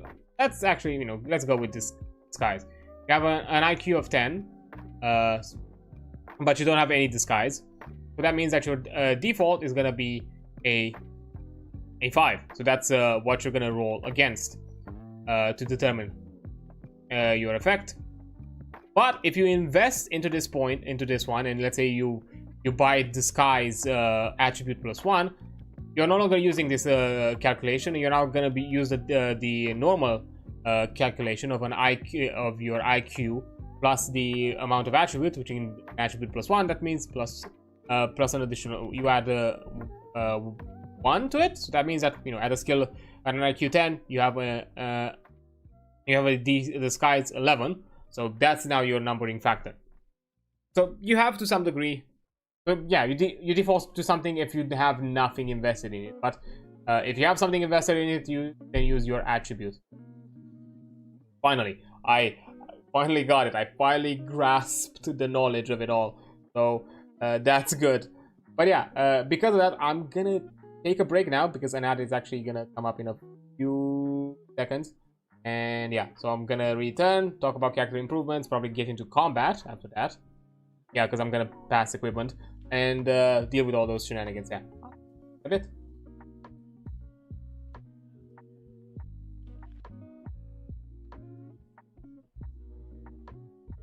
Oh, okay, there we go.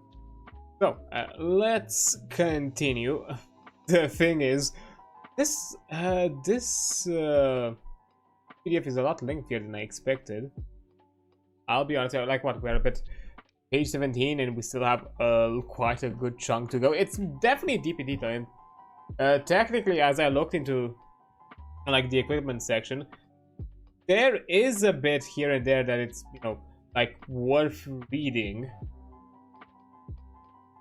to some degree, like because it's also explain how equipment works.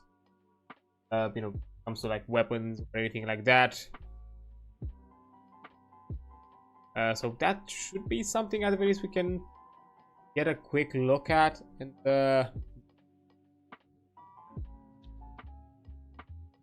I wonder, will we maybe make GURPS a 2-parter?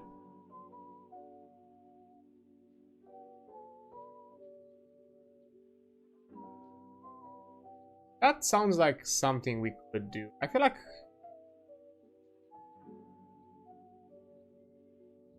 because like if you were to like stop with equipment and then we just keep playing the game as the final part of it, which would be kinda to the halfway point.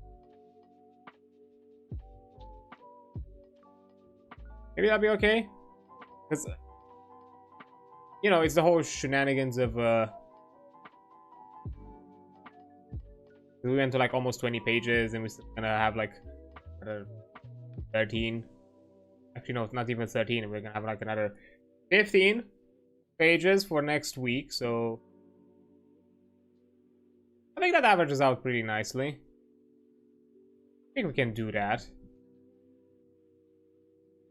Mostly because I don't want to extend it too much for the day. That's kind of more than anything. So yeah, why not let's make it like a 2-parter. Today was like learning the basics and character creation, and next time we're going through how to play the game. in a more in-depth aspect. Yeah, I think we can do that. So let's look at character improvement then. At the end of each session, the Game Master awards a bonus character points for good play. These are the same kind of points you use to create your character. Bonus points are used to develop and improve your characters. Record them as unspent on your character sheet, then spend them in the same way as during your character creation. As follows: to either improve one of your basic attributes, you must spend character points equal to the point cost difference between the old scores and the new one. Note that improving basic attributes will also affect secondary characteristics, so it's probably one of the best investments you can do if you want to get better across the board on multiple things. Most advantages are inborn and cannot be bought later on. Exceptions include combat reflexes and languages, which can be learned, and social advantages like status, which can be earned in some societies. To add an advantage, you must pay the appropriate character points, and I'm guessing if it makes sense with the play, or within the advancement of roleplay that we've done so far. A character may get rid of most beginning advantages by buying them off with points equal to the bonus earned when the disadvantage was taken, as long as the player and Game Master can agree on a logical explanation. So again, if it makes sense within the story, you can call that a sort of a character advancement. Earned character points can be used to increase skills or add new ones. When you improve a skill, the cost is the difference between the current skill level and the cost of a new skill level, as we've seen with the tables above. So, when it comes to bonus for character points, at the end of each play, the Game Master should award these bonus points for good play. Good play is anything that advantages the hero's missions or shows good roleplay, preferably both. But roleplay trumps mission success. If a player did something totally outside of his character's personality, for instance, if a total coward performed a brave act, this should not be worth any points, even if it saved the day for the rest of the group. The Game Master is free to award any number of points, but in general, he should give each player between 0 and 5 points, averaging 2 or 3 points per session. The Game Master might also wish to give an award, perhaps equal to that for a successful play session upon the conclusion of a lengthy adventure, story arc, or major plot point. Yeah, we can definitely do that. Another thing you can do, which is something I think we've done as a group with the initial Hunter campaign, is when we went through this whole post-session kind of quick talk where we just kind of decided like, hey, let's make a quick roundup of votes. Who do you think performed or had a good moment this game session, and which obviously was not you from the players. And each player makes basically a vote, and whoever is the winner took like an extra XP point or something like that, if I remember correctly. So they got a bit an extra XP point. Here you can basically have like the same, because considering that on average a group of players is between 5 6 with the Game Master included, so that'll be like 4 to 5 players in a group. At best, you can maybe do like a map out. You award a few points yourself. Maybe on session completion, you award a point. The player votes award an additional point. Like for example, if you have 4 players, that means that you can receive additional 3 points. And I would say that if you're maybe you can even add like an extra thing if you're like the most voted. The player with if the player with the highest votes gets an extra point or something, if you want that.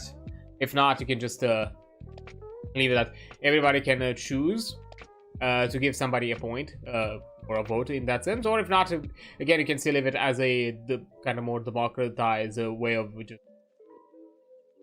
just whoever got the more votes out of the group gets a few extra points, and not necessarily the general rule of 5 cap here.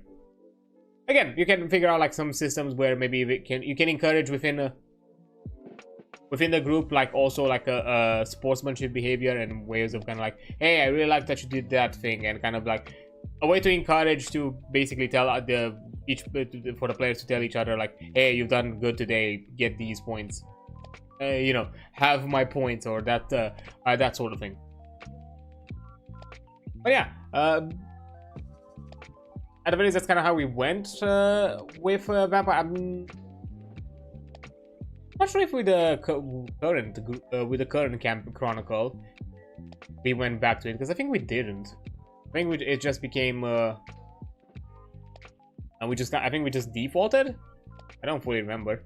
It's been a bit, probably. Now, the last chapter for today. Well, we're gonna skip some aspects of it, but you know, a good read of it is gonna be equipment. Now you need to decide what equipment you have. Usually the Game Master sets a reasonable cost and weight for each item of equipment requested by a player. In a modern game, he may even refer players to real-life catalogs. Weapons and armors are a special case, however, since their use involves more intricate game mechanics. This section will give you enough information to let you choose your combat gear intelligently.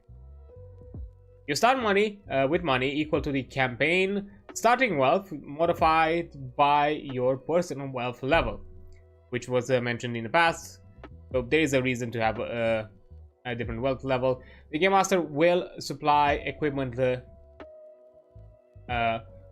lists that give cost, weight, and other information about important items, and give you rulings about anything else you request. Subtract the price from each of your items you buy from your starting wealth to determine how much money you have left.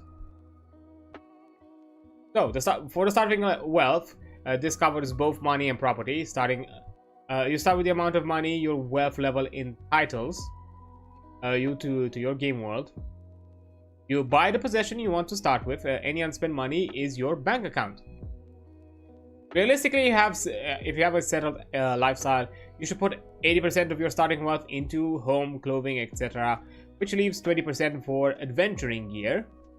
If you are a wanderer, pioneering, knight, errant, free trader, or so on, or you are poor or worse, the Game Master might allow you to spend all your starting wealth on good possessions. All prices in GURPS appear in dollars, a convenient abbreviation for any baseline unit of currency suitable in one setting. $1 may be, it may be $1, 1 credit, 1 copper piece, or whatever else appropriate.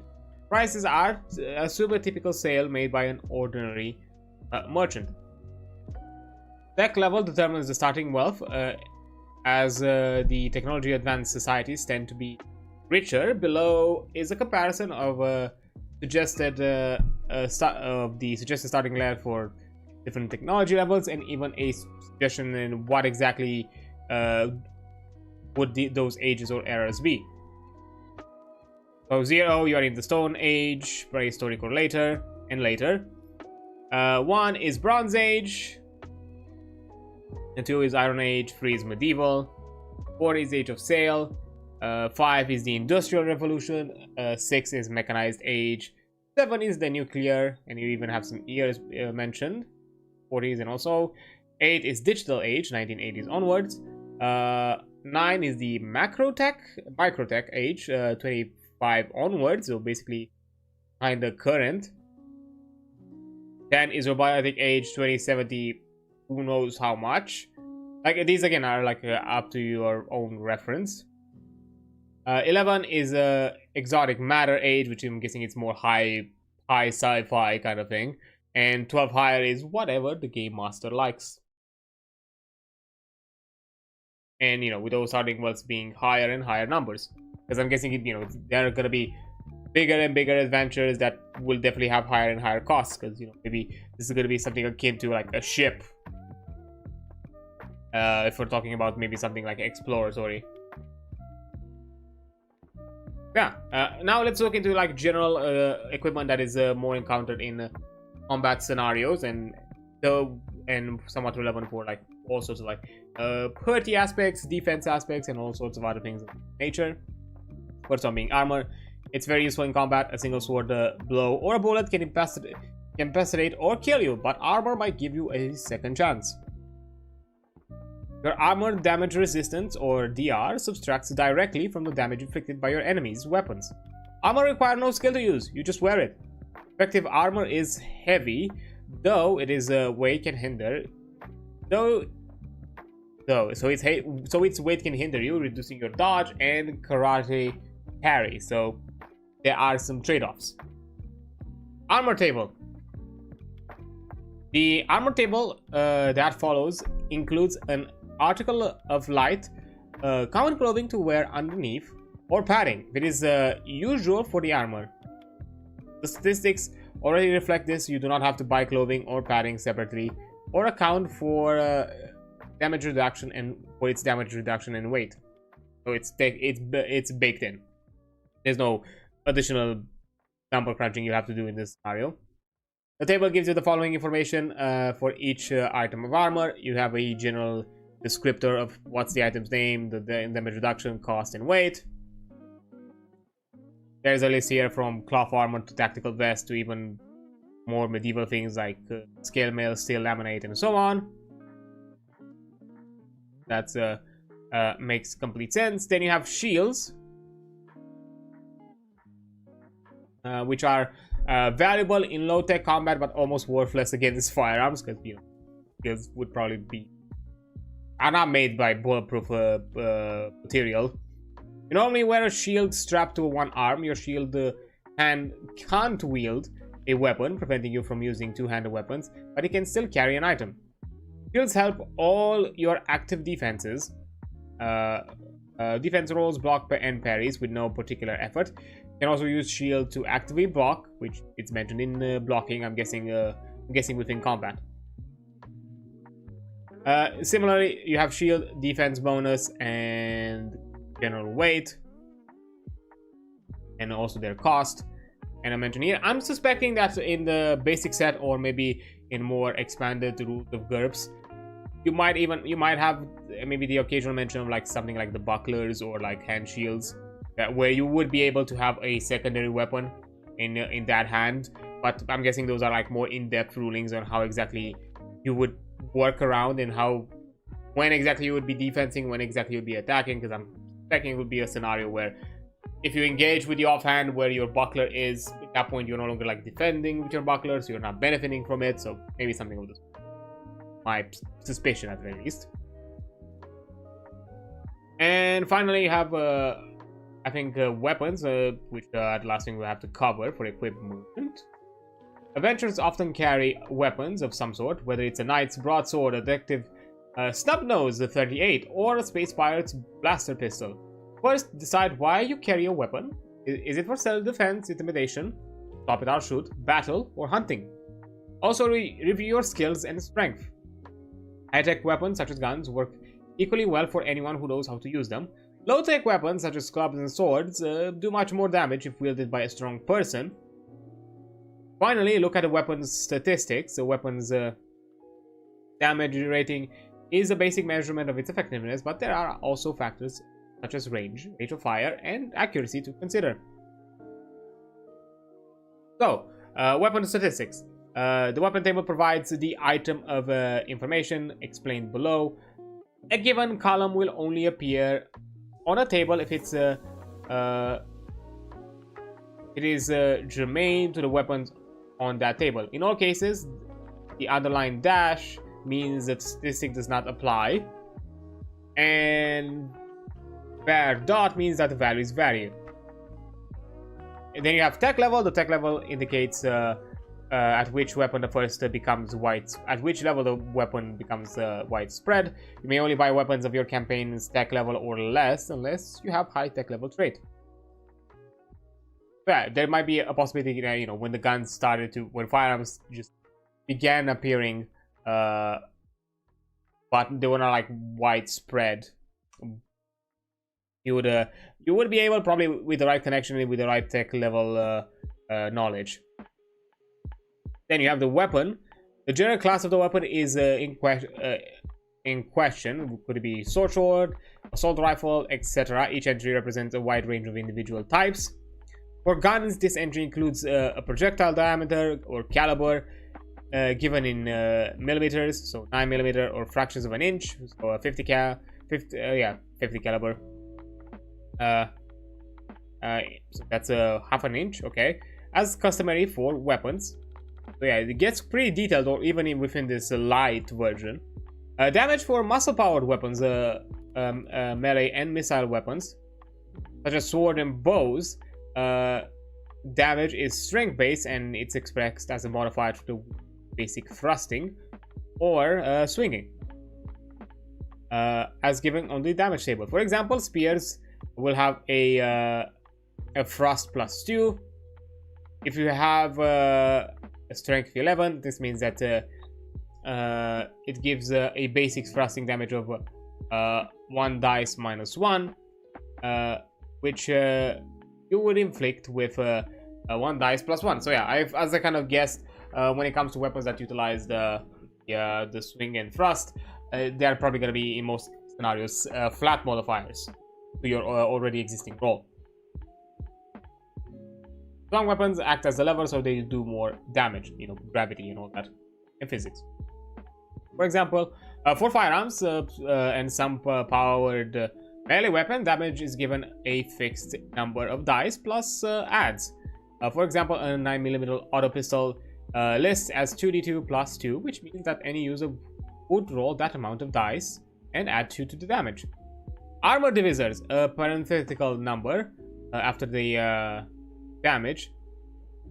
For example, 2 is an armor divisor divided the target's DR from armor or other sources of this number before subtracting it from your damage, or adding it to the target's health roll to resist an affliction. For instance, if you attack with a divisor of 2, this would half the damage reduction, so basically weapon penetration. Then you also have damage type, which is an abbreviation indicating the type of injury or effect the attack causes. So here, like the abbreviation, you have burn, a CR, which is crushing. I didn't say what burn is because obviously it's burning. Cut, imp, which is impaling. Pi minus is small piercing. Pi is piercing. Pi plus is large piercing. So depending on guessing the calibers or how big the pointy thing is. A victim loses HP equal to the damage that penetrates his defense rating. Half this for small piercing attacks, increase it by 50% for cutting and large piercing attacks, and double it for failing. Okay. Then you also have accuracy, range, which is a range weapon only statistic. You add accuracy to your skill if you took an aim maneuver on the turn prior to your attack. If the weapon has a built-in scope, there is the bonus for this modifier appears in a separate modifier to the weapon's base accuracy, which is 7 + 2. So that basically means that you can choose how you want to fire with or without the scope. Range, which is only, again, for range weapons only. If a weapon has only one range number, this is the maximum range in yards in which you can attack. If two numbers appear separated by a slash, the first is half damage range, and the second is max damage attack on a target at beyond half damage. Inflict half damage range. Yeah, basically, the farther it goes, the less it does. Also, power weapons usually list a half damage range and max as multipliers of the wielder's strength, not as fixed ranges. For example, it's a times 10 and times 15, meaning that half damage range is 10 times your strength, and max is 15 times your strength. So for someone with a average of 10, would have a 100 half damage range and a maximum of 150. For crossbows, you use a weapon's strength in these formulas. I'm guessing it's more tension powered. And then you have a rate of fire, which is also range weapon only. The maximum number of shots an ordinary shooter can fire in 1 second turn. A weapon can normally fire fewer shots, to a minimum of 1 if you wish, but some special notes apply. In case if you want to do that. And lastly, shots, which is once again range only. Yeah, definitely ranges get the biggest attention here because they have a lot of factors. The number of shots the weapon can fire before you must reload or recharge it. T means the weapon is thrown. To reload, you pick it up already a new weapon. The parenthetical number following shots indicates the number of 1 second ready maneuvers needed to reload all the weapon slots, for example, by changing magazines. For a thrown weapon, the time needed to ready another weapon. Or an I next to this means that you must load shots individually. The time listed per shot rather than all shots. So, for example, a crossbow takes the indicated time to get ready 4 turns. Only if its strength is no greater than yours. You can see both crossbows and strength at page 20. Double this if the bow strength is 1 or 2 twice greater. If strength is 3 or 4 times greater, you need a goat's foot device to cock it. This takes 20 turns and requires you to stand. If it is strength 5 or more, you cannot reload it at all. This is more in reference that, you know, for crossbows, it's from, you know, small hand grasp crossbow to ballista, because technically you are kind of getting close to like ballista level of kind of crossbows. Then you have cost, you know, the price of the new weapon. For a sword and knives, this includes also the sheath and scabbard. For firearms, arms also requires the minimum cleaning kit. You know, maintenance is important. Weight of the weapon is also characterized in pounds. For missile weapons with shots of 2 and higher, this is a loaded weight. The weight of 1 full reloaded appears after a slash. So we also have like varying if it needs to be. Then you have the strength mentioned, which is the minimum strength required to use the weapon properly. If you try to use a weapon that requires more strength than you have, you'll be at a -1 to the weapon skill per point of strength you lack, and lose 1 extra FP at the end of any fight that lasts long enough to fatigue you.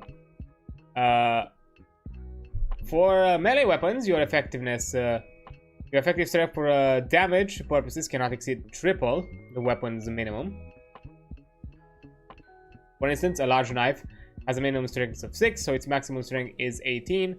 If your knife be 19 or higher, you would compute your damage as if you had strength 18. So basically, there's so much hurt you could do with a melee weapon, the same way as there's so much hurt you could do with your fist. Natural weapons like punch and kicks have neither minimum nor maximum strength. Okay. The cross symbol means that the weapon requires 2 hands. If you are at least if you have it at least at 1/2 times listed, you have 1.5 times listed strength rounded up. You can use a weapon like this in 1 hand, but it becomes unready after you attack with it, and you have to at least if you have at least twice the listed, you can wield it one-handed with no readiness penalty. But if it requires 1 hand to hold it in another to operate a moving part like a bow or a pump, shotgun, it always requires 2 hands regardless of strength. Yeah, as long as it doesn't have any sort of mechanism that requires 2 hands, you can do it one-handed. The line with double crosses, with 2 crossroads. This weapon requires 2 hands and becomes unready after you attack with it, unless you have at least 1/2 of the listed strength. To use it one hand without becoming unready, you need at least 3 times. I'm guessing this would be something equivalent to like a bastard sword or something of the sorts, like one of those like Zweihanders, like the big swords. I'm thinking. So and become unready after, or in some scenarios, I'm guessing also something like the big long bows or something like that might also have something similar to that idea, because it takes a while to ready. B indicates a firearms with an attached bipod when firing from prone position. When using the bipod, you treat it as braced and reduce its strength requirement to 2/3 in the listed value, rounded up. So a strength 13 now becomes a strength 9, because you have more stability. Crossbows and strength.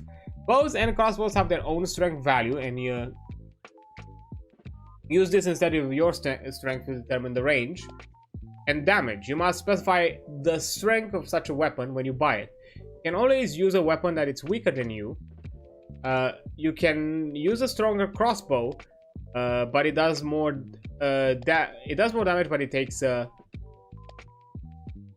longer to cock, and you cannot use stronger bows. So you have to use a bow of your equal of your strength, because it's all about your own muscles to be able to holding the tension. While with the crossbow, it's not about holding the tension, but it's still an effort to load it. Note numbers listed here refer to applicable footnotes, if any, at the end of the table. Yeah. Ooh, quite lengthy. Let me take a quick breather and hydrate. Yeah, I was kind of expecting it to be lengthy because, and there's a lot of things to take in account with range weaponry when you take in consideration different ages from different stages of technology. Because, again, being in a universal system, you have to take in account the idea that, it might be more fantasy, it might be more sci-fi, it might be just contemporary. So you have to kind of take in account those aspects. So yeah, it's not surprising that even for like a light book, it's still 34 pages. It's still quite a good chunk of it. Kind of similar to like the Cold Division, but to be fair, like a third of that book was lore related. So we were able to get through it in one day. And skipped with the parts that were not necessary. But yeah, it makes sense. Now, I think we might be getting close to the end of it. So let's see. We have one final mention with the melee weapons. These are grouped under skills required to use them. Skill names appear in capital letters with defaults in parentheses. For example, axe or maces with a dexterity of -5 defaulting. If there is more than one way to use a weapon, each method gets its own line. If multiple skills let you use a weapon, the weapon appears under each skill. For example, both staff skills with and two-handed sword skills let you wield a quarterstaff, and either lets you swing the staff or thrust with it. So yes, you have varieties, and here is kind of the list. I'm just gonna quickly go through it. I'm not gonna I'm not gonna like look at it in detailed. Yeah, muscle powered weapons.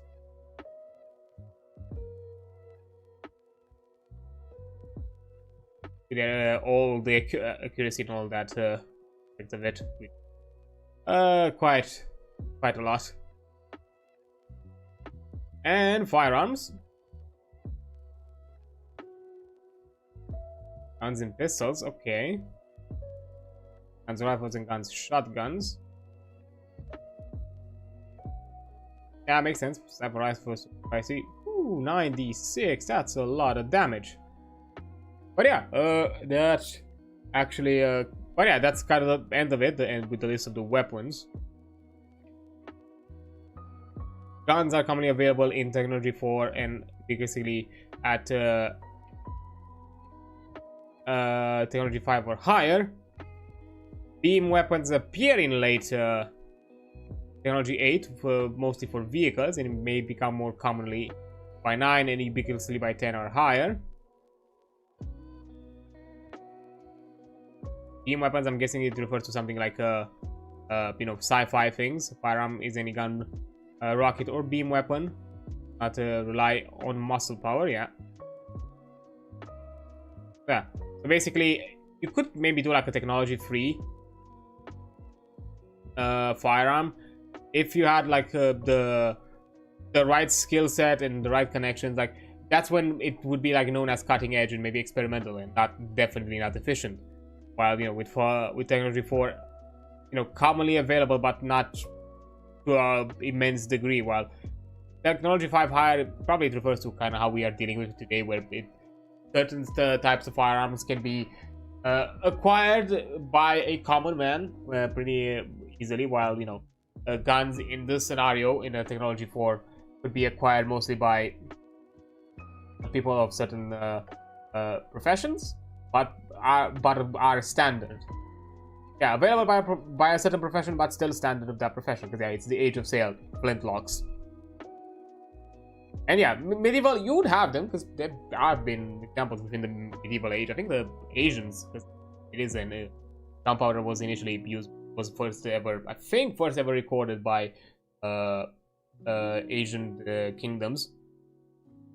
They were just bamboo tubes with gunpowder and shot at them. They were like a one-shot kind of thing, like one-use type of thing. I don't think they were like efficient enough to be like multi-use, even like in the style of a flintlock. I mean, like got it, you then have to reload it completely to shoot it again. So yeah, technically it will be available, but not as highly available. So while the age of sale, yeah, you're at that point, privateering all over the place, sailing the 7 seas, and all that fun little things to just and do pirate shenanigans. So yeah, of course you would have yeah, I think it definitely refers to like industrial revolution, like in the sense that they are readily available and they are now an efficient tool of its age. They have been kind of they have started to get it to the point of being perfected. While with age of sail, they are common, but they're not necessarily a perfected tool of war. Yes, they are deadly, but it's still the fact that you shoot a flintlock and you have to do a whole load of another shot, and in that time you could be stabbed if you do not decide to swap to your sword or other firearm. Because what's faster? Nothing's faster than swapping to another firearm or anything. Yeah. But yeah, that's GURPS in the sense of how to generally deal with some elements of play and how to deal with certain aspects of character creation. We still have the playing of game section, which still has quite a bit. Because again, that's kind of the fun with the GURPS. In so many aspects, it mentions quite a good chunk of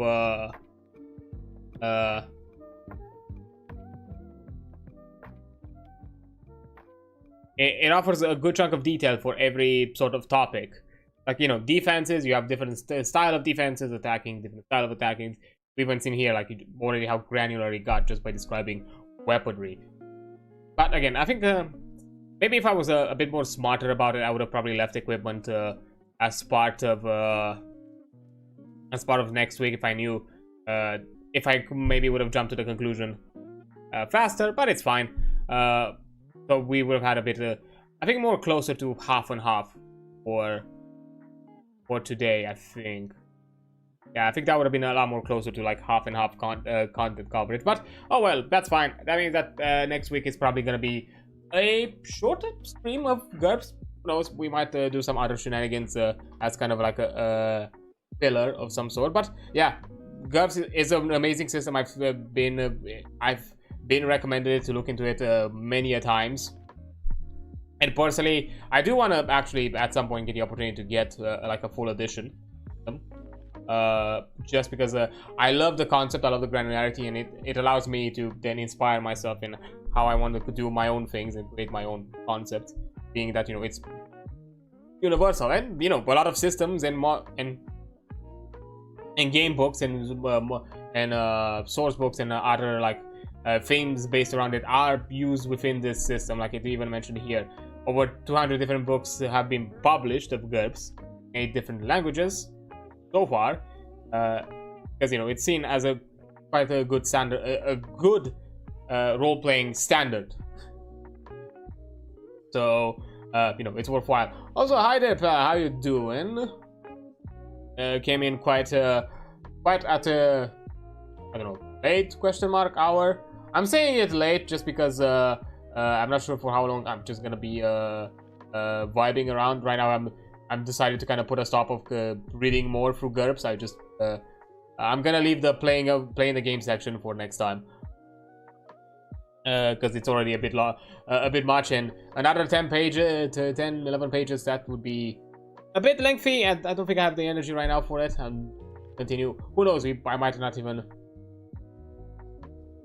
just jumping by or heading to bed. Fair enough. So I guess we are not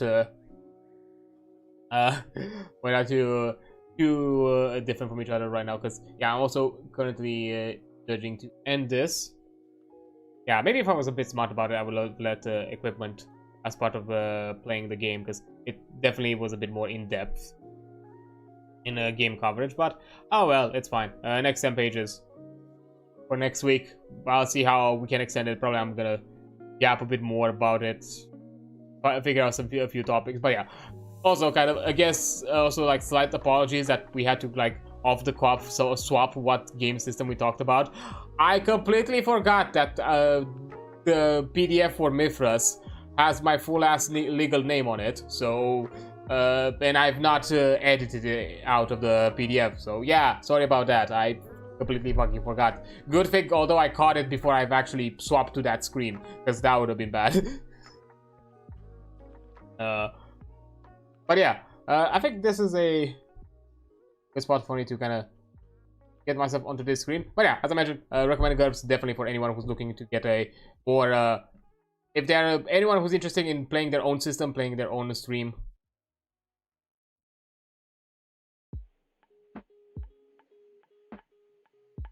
You weekend off stream? Well, Sunday is Father's Day. I think it's national. Father's Day around here, me specifically, like this within my country, is not really a common. There've been so many dates that have been thrown around. 5th of May at the point was like thrown around, I think, if I remember correctly, like Father's Day or something like that. But I don't think it happened, or somewhere within spring. I've heard something about like November. Yeah, I think I've heard something of November. It's not a common thing here. It might be international. I have no idea. I'm not sure if it's. I know it's not a commonly celebrated here. Like, definitely throughout my childhood, it was not commonly celebrated. I know that for a fact. After that, at the very least within the family, not that much. There've been like so many. Like, there was like also like I mentioned, maybe after Mother's Day, you have Father's Day or something like that. Like, because you have 8th and then 9th is Father's Day or something like that, which is kind of, I don't know, it's kind of weird.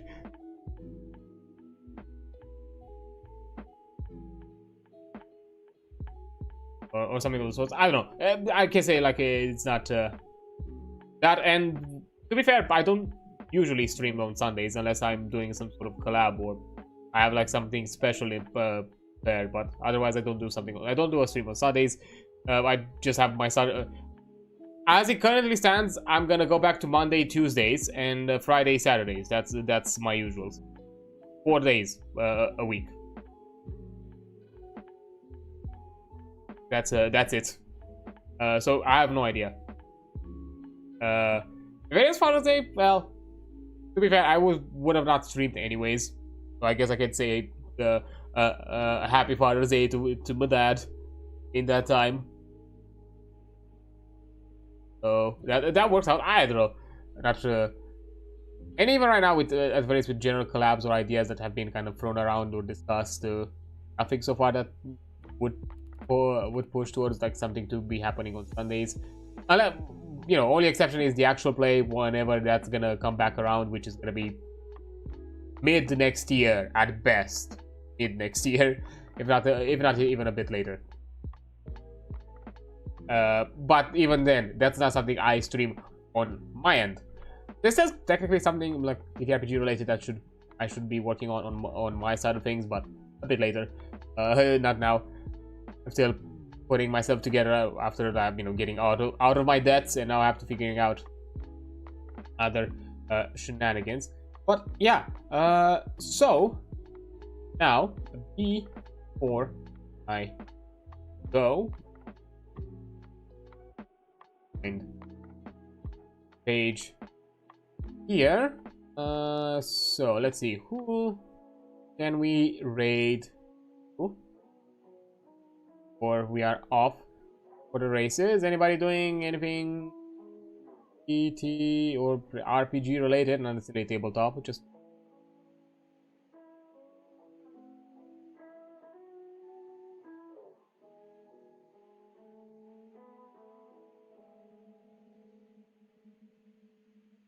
not seeing anything of sorts of my list of followings.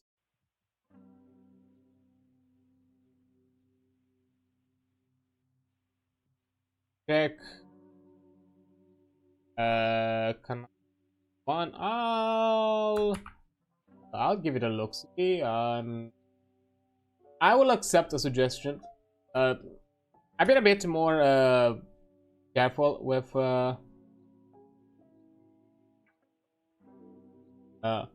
comes to like suggestions and all that, or like just or stream or rating randoms. Yeah, I noticed. Damn it! Of course, I got a pre-roll. God damn it! What is she in a ad break? They are in an ad break. I don't know.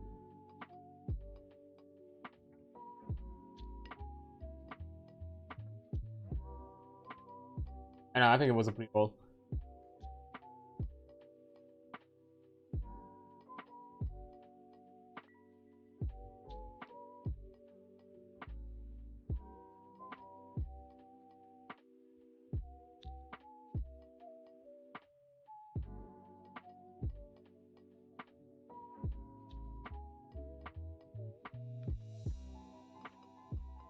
You know what? Fine.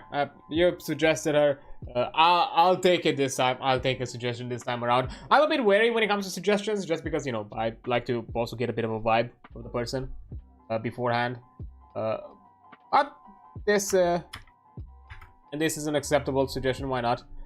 Let me create channel.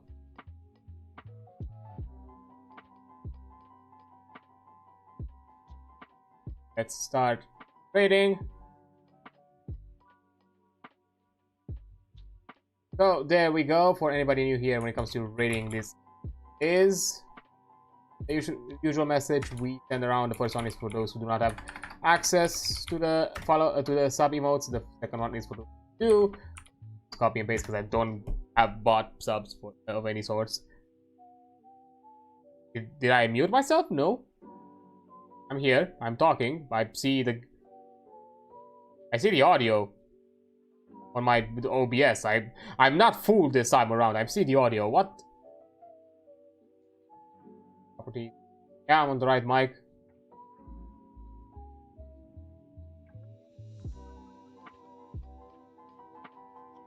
But are you asking because you saw me a bit silent? I was just like looking through if that was the case.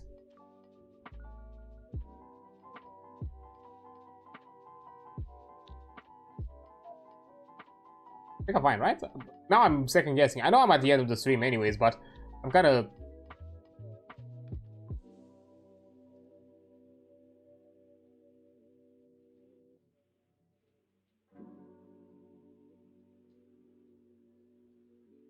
I get no audio, I guess.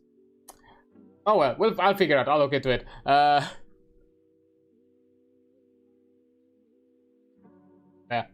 I'm out. Bye.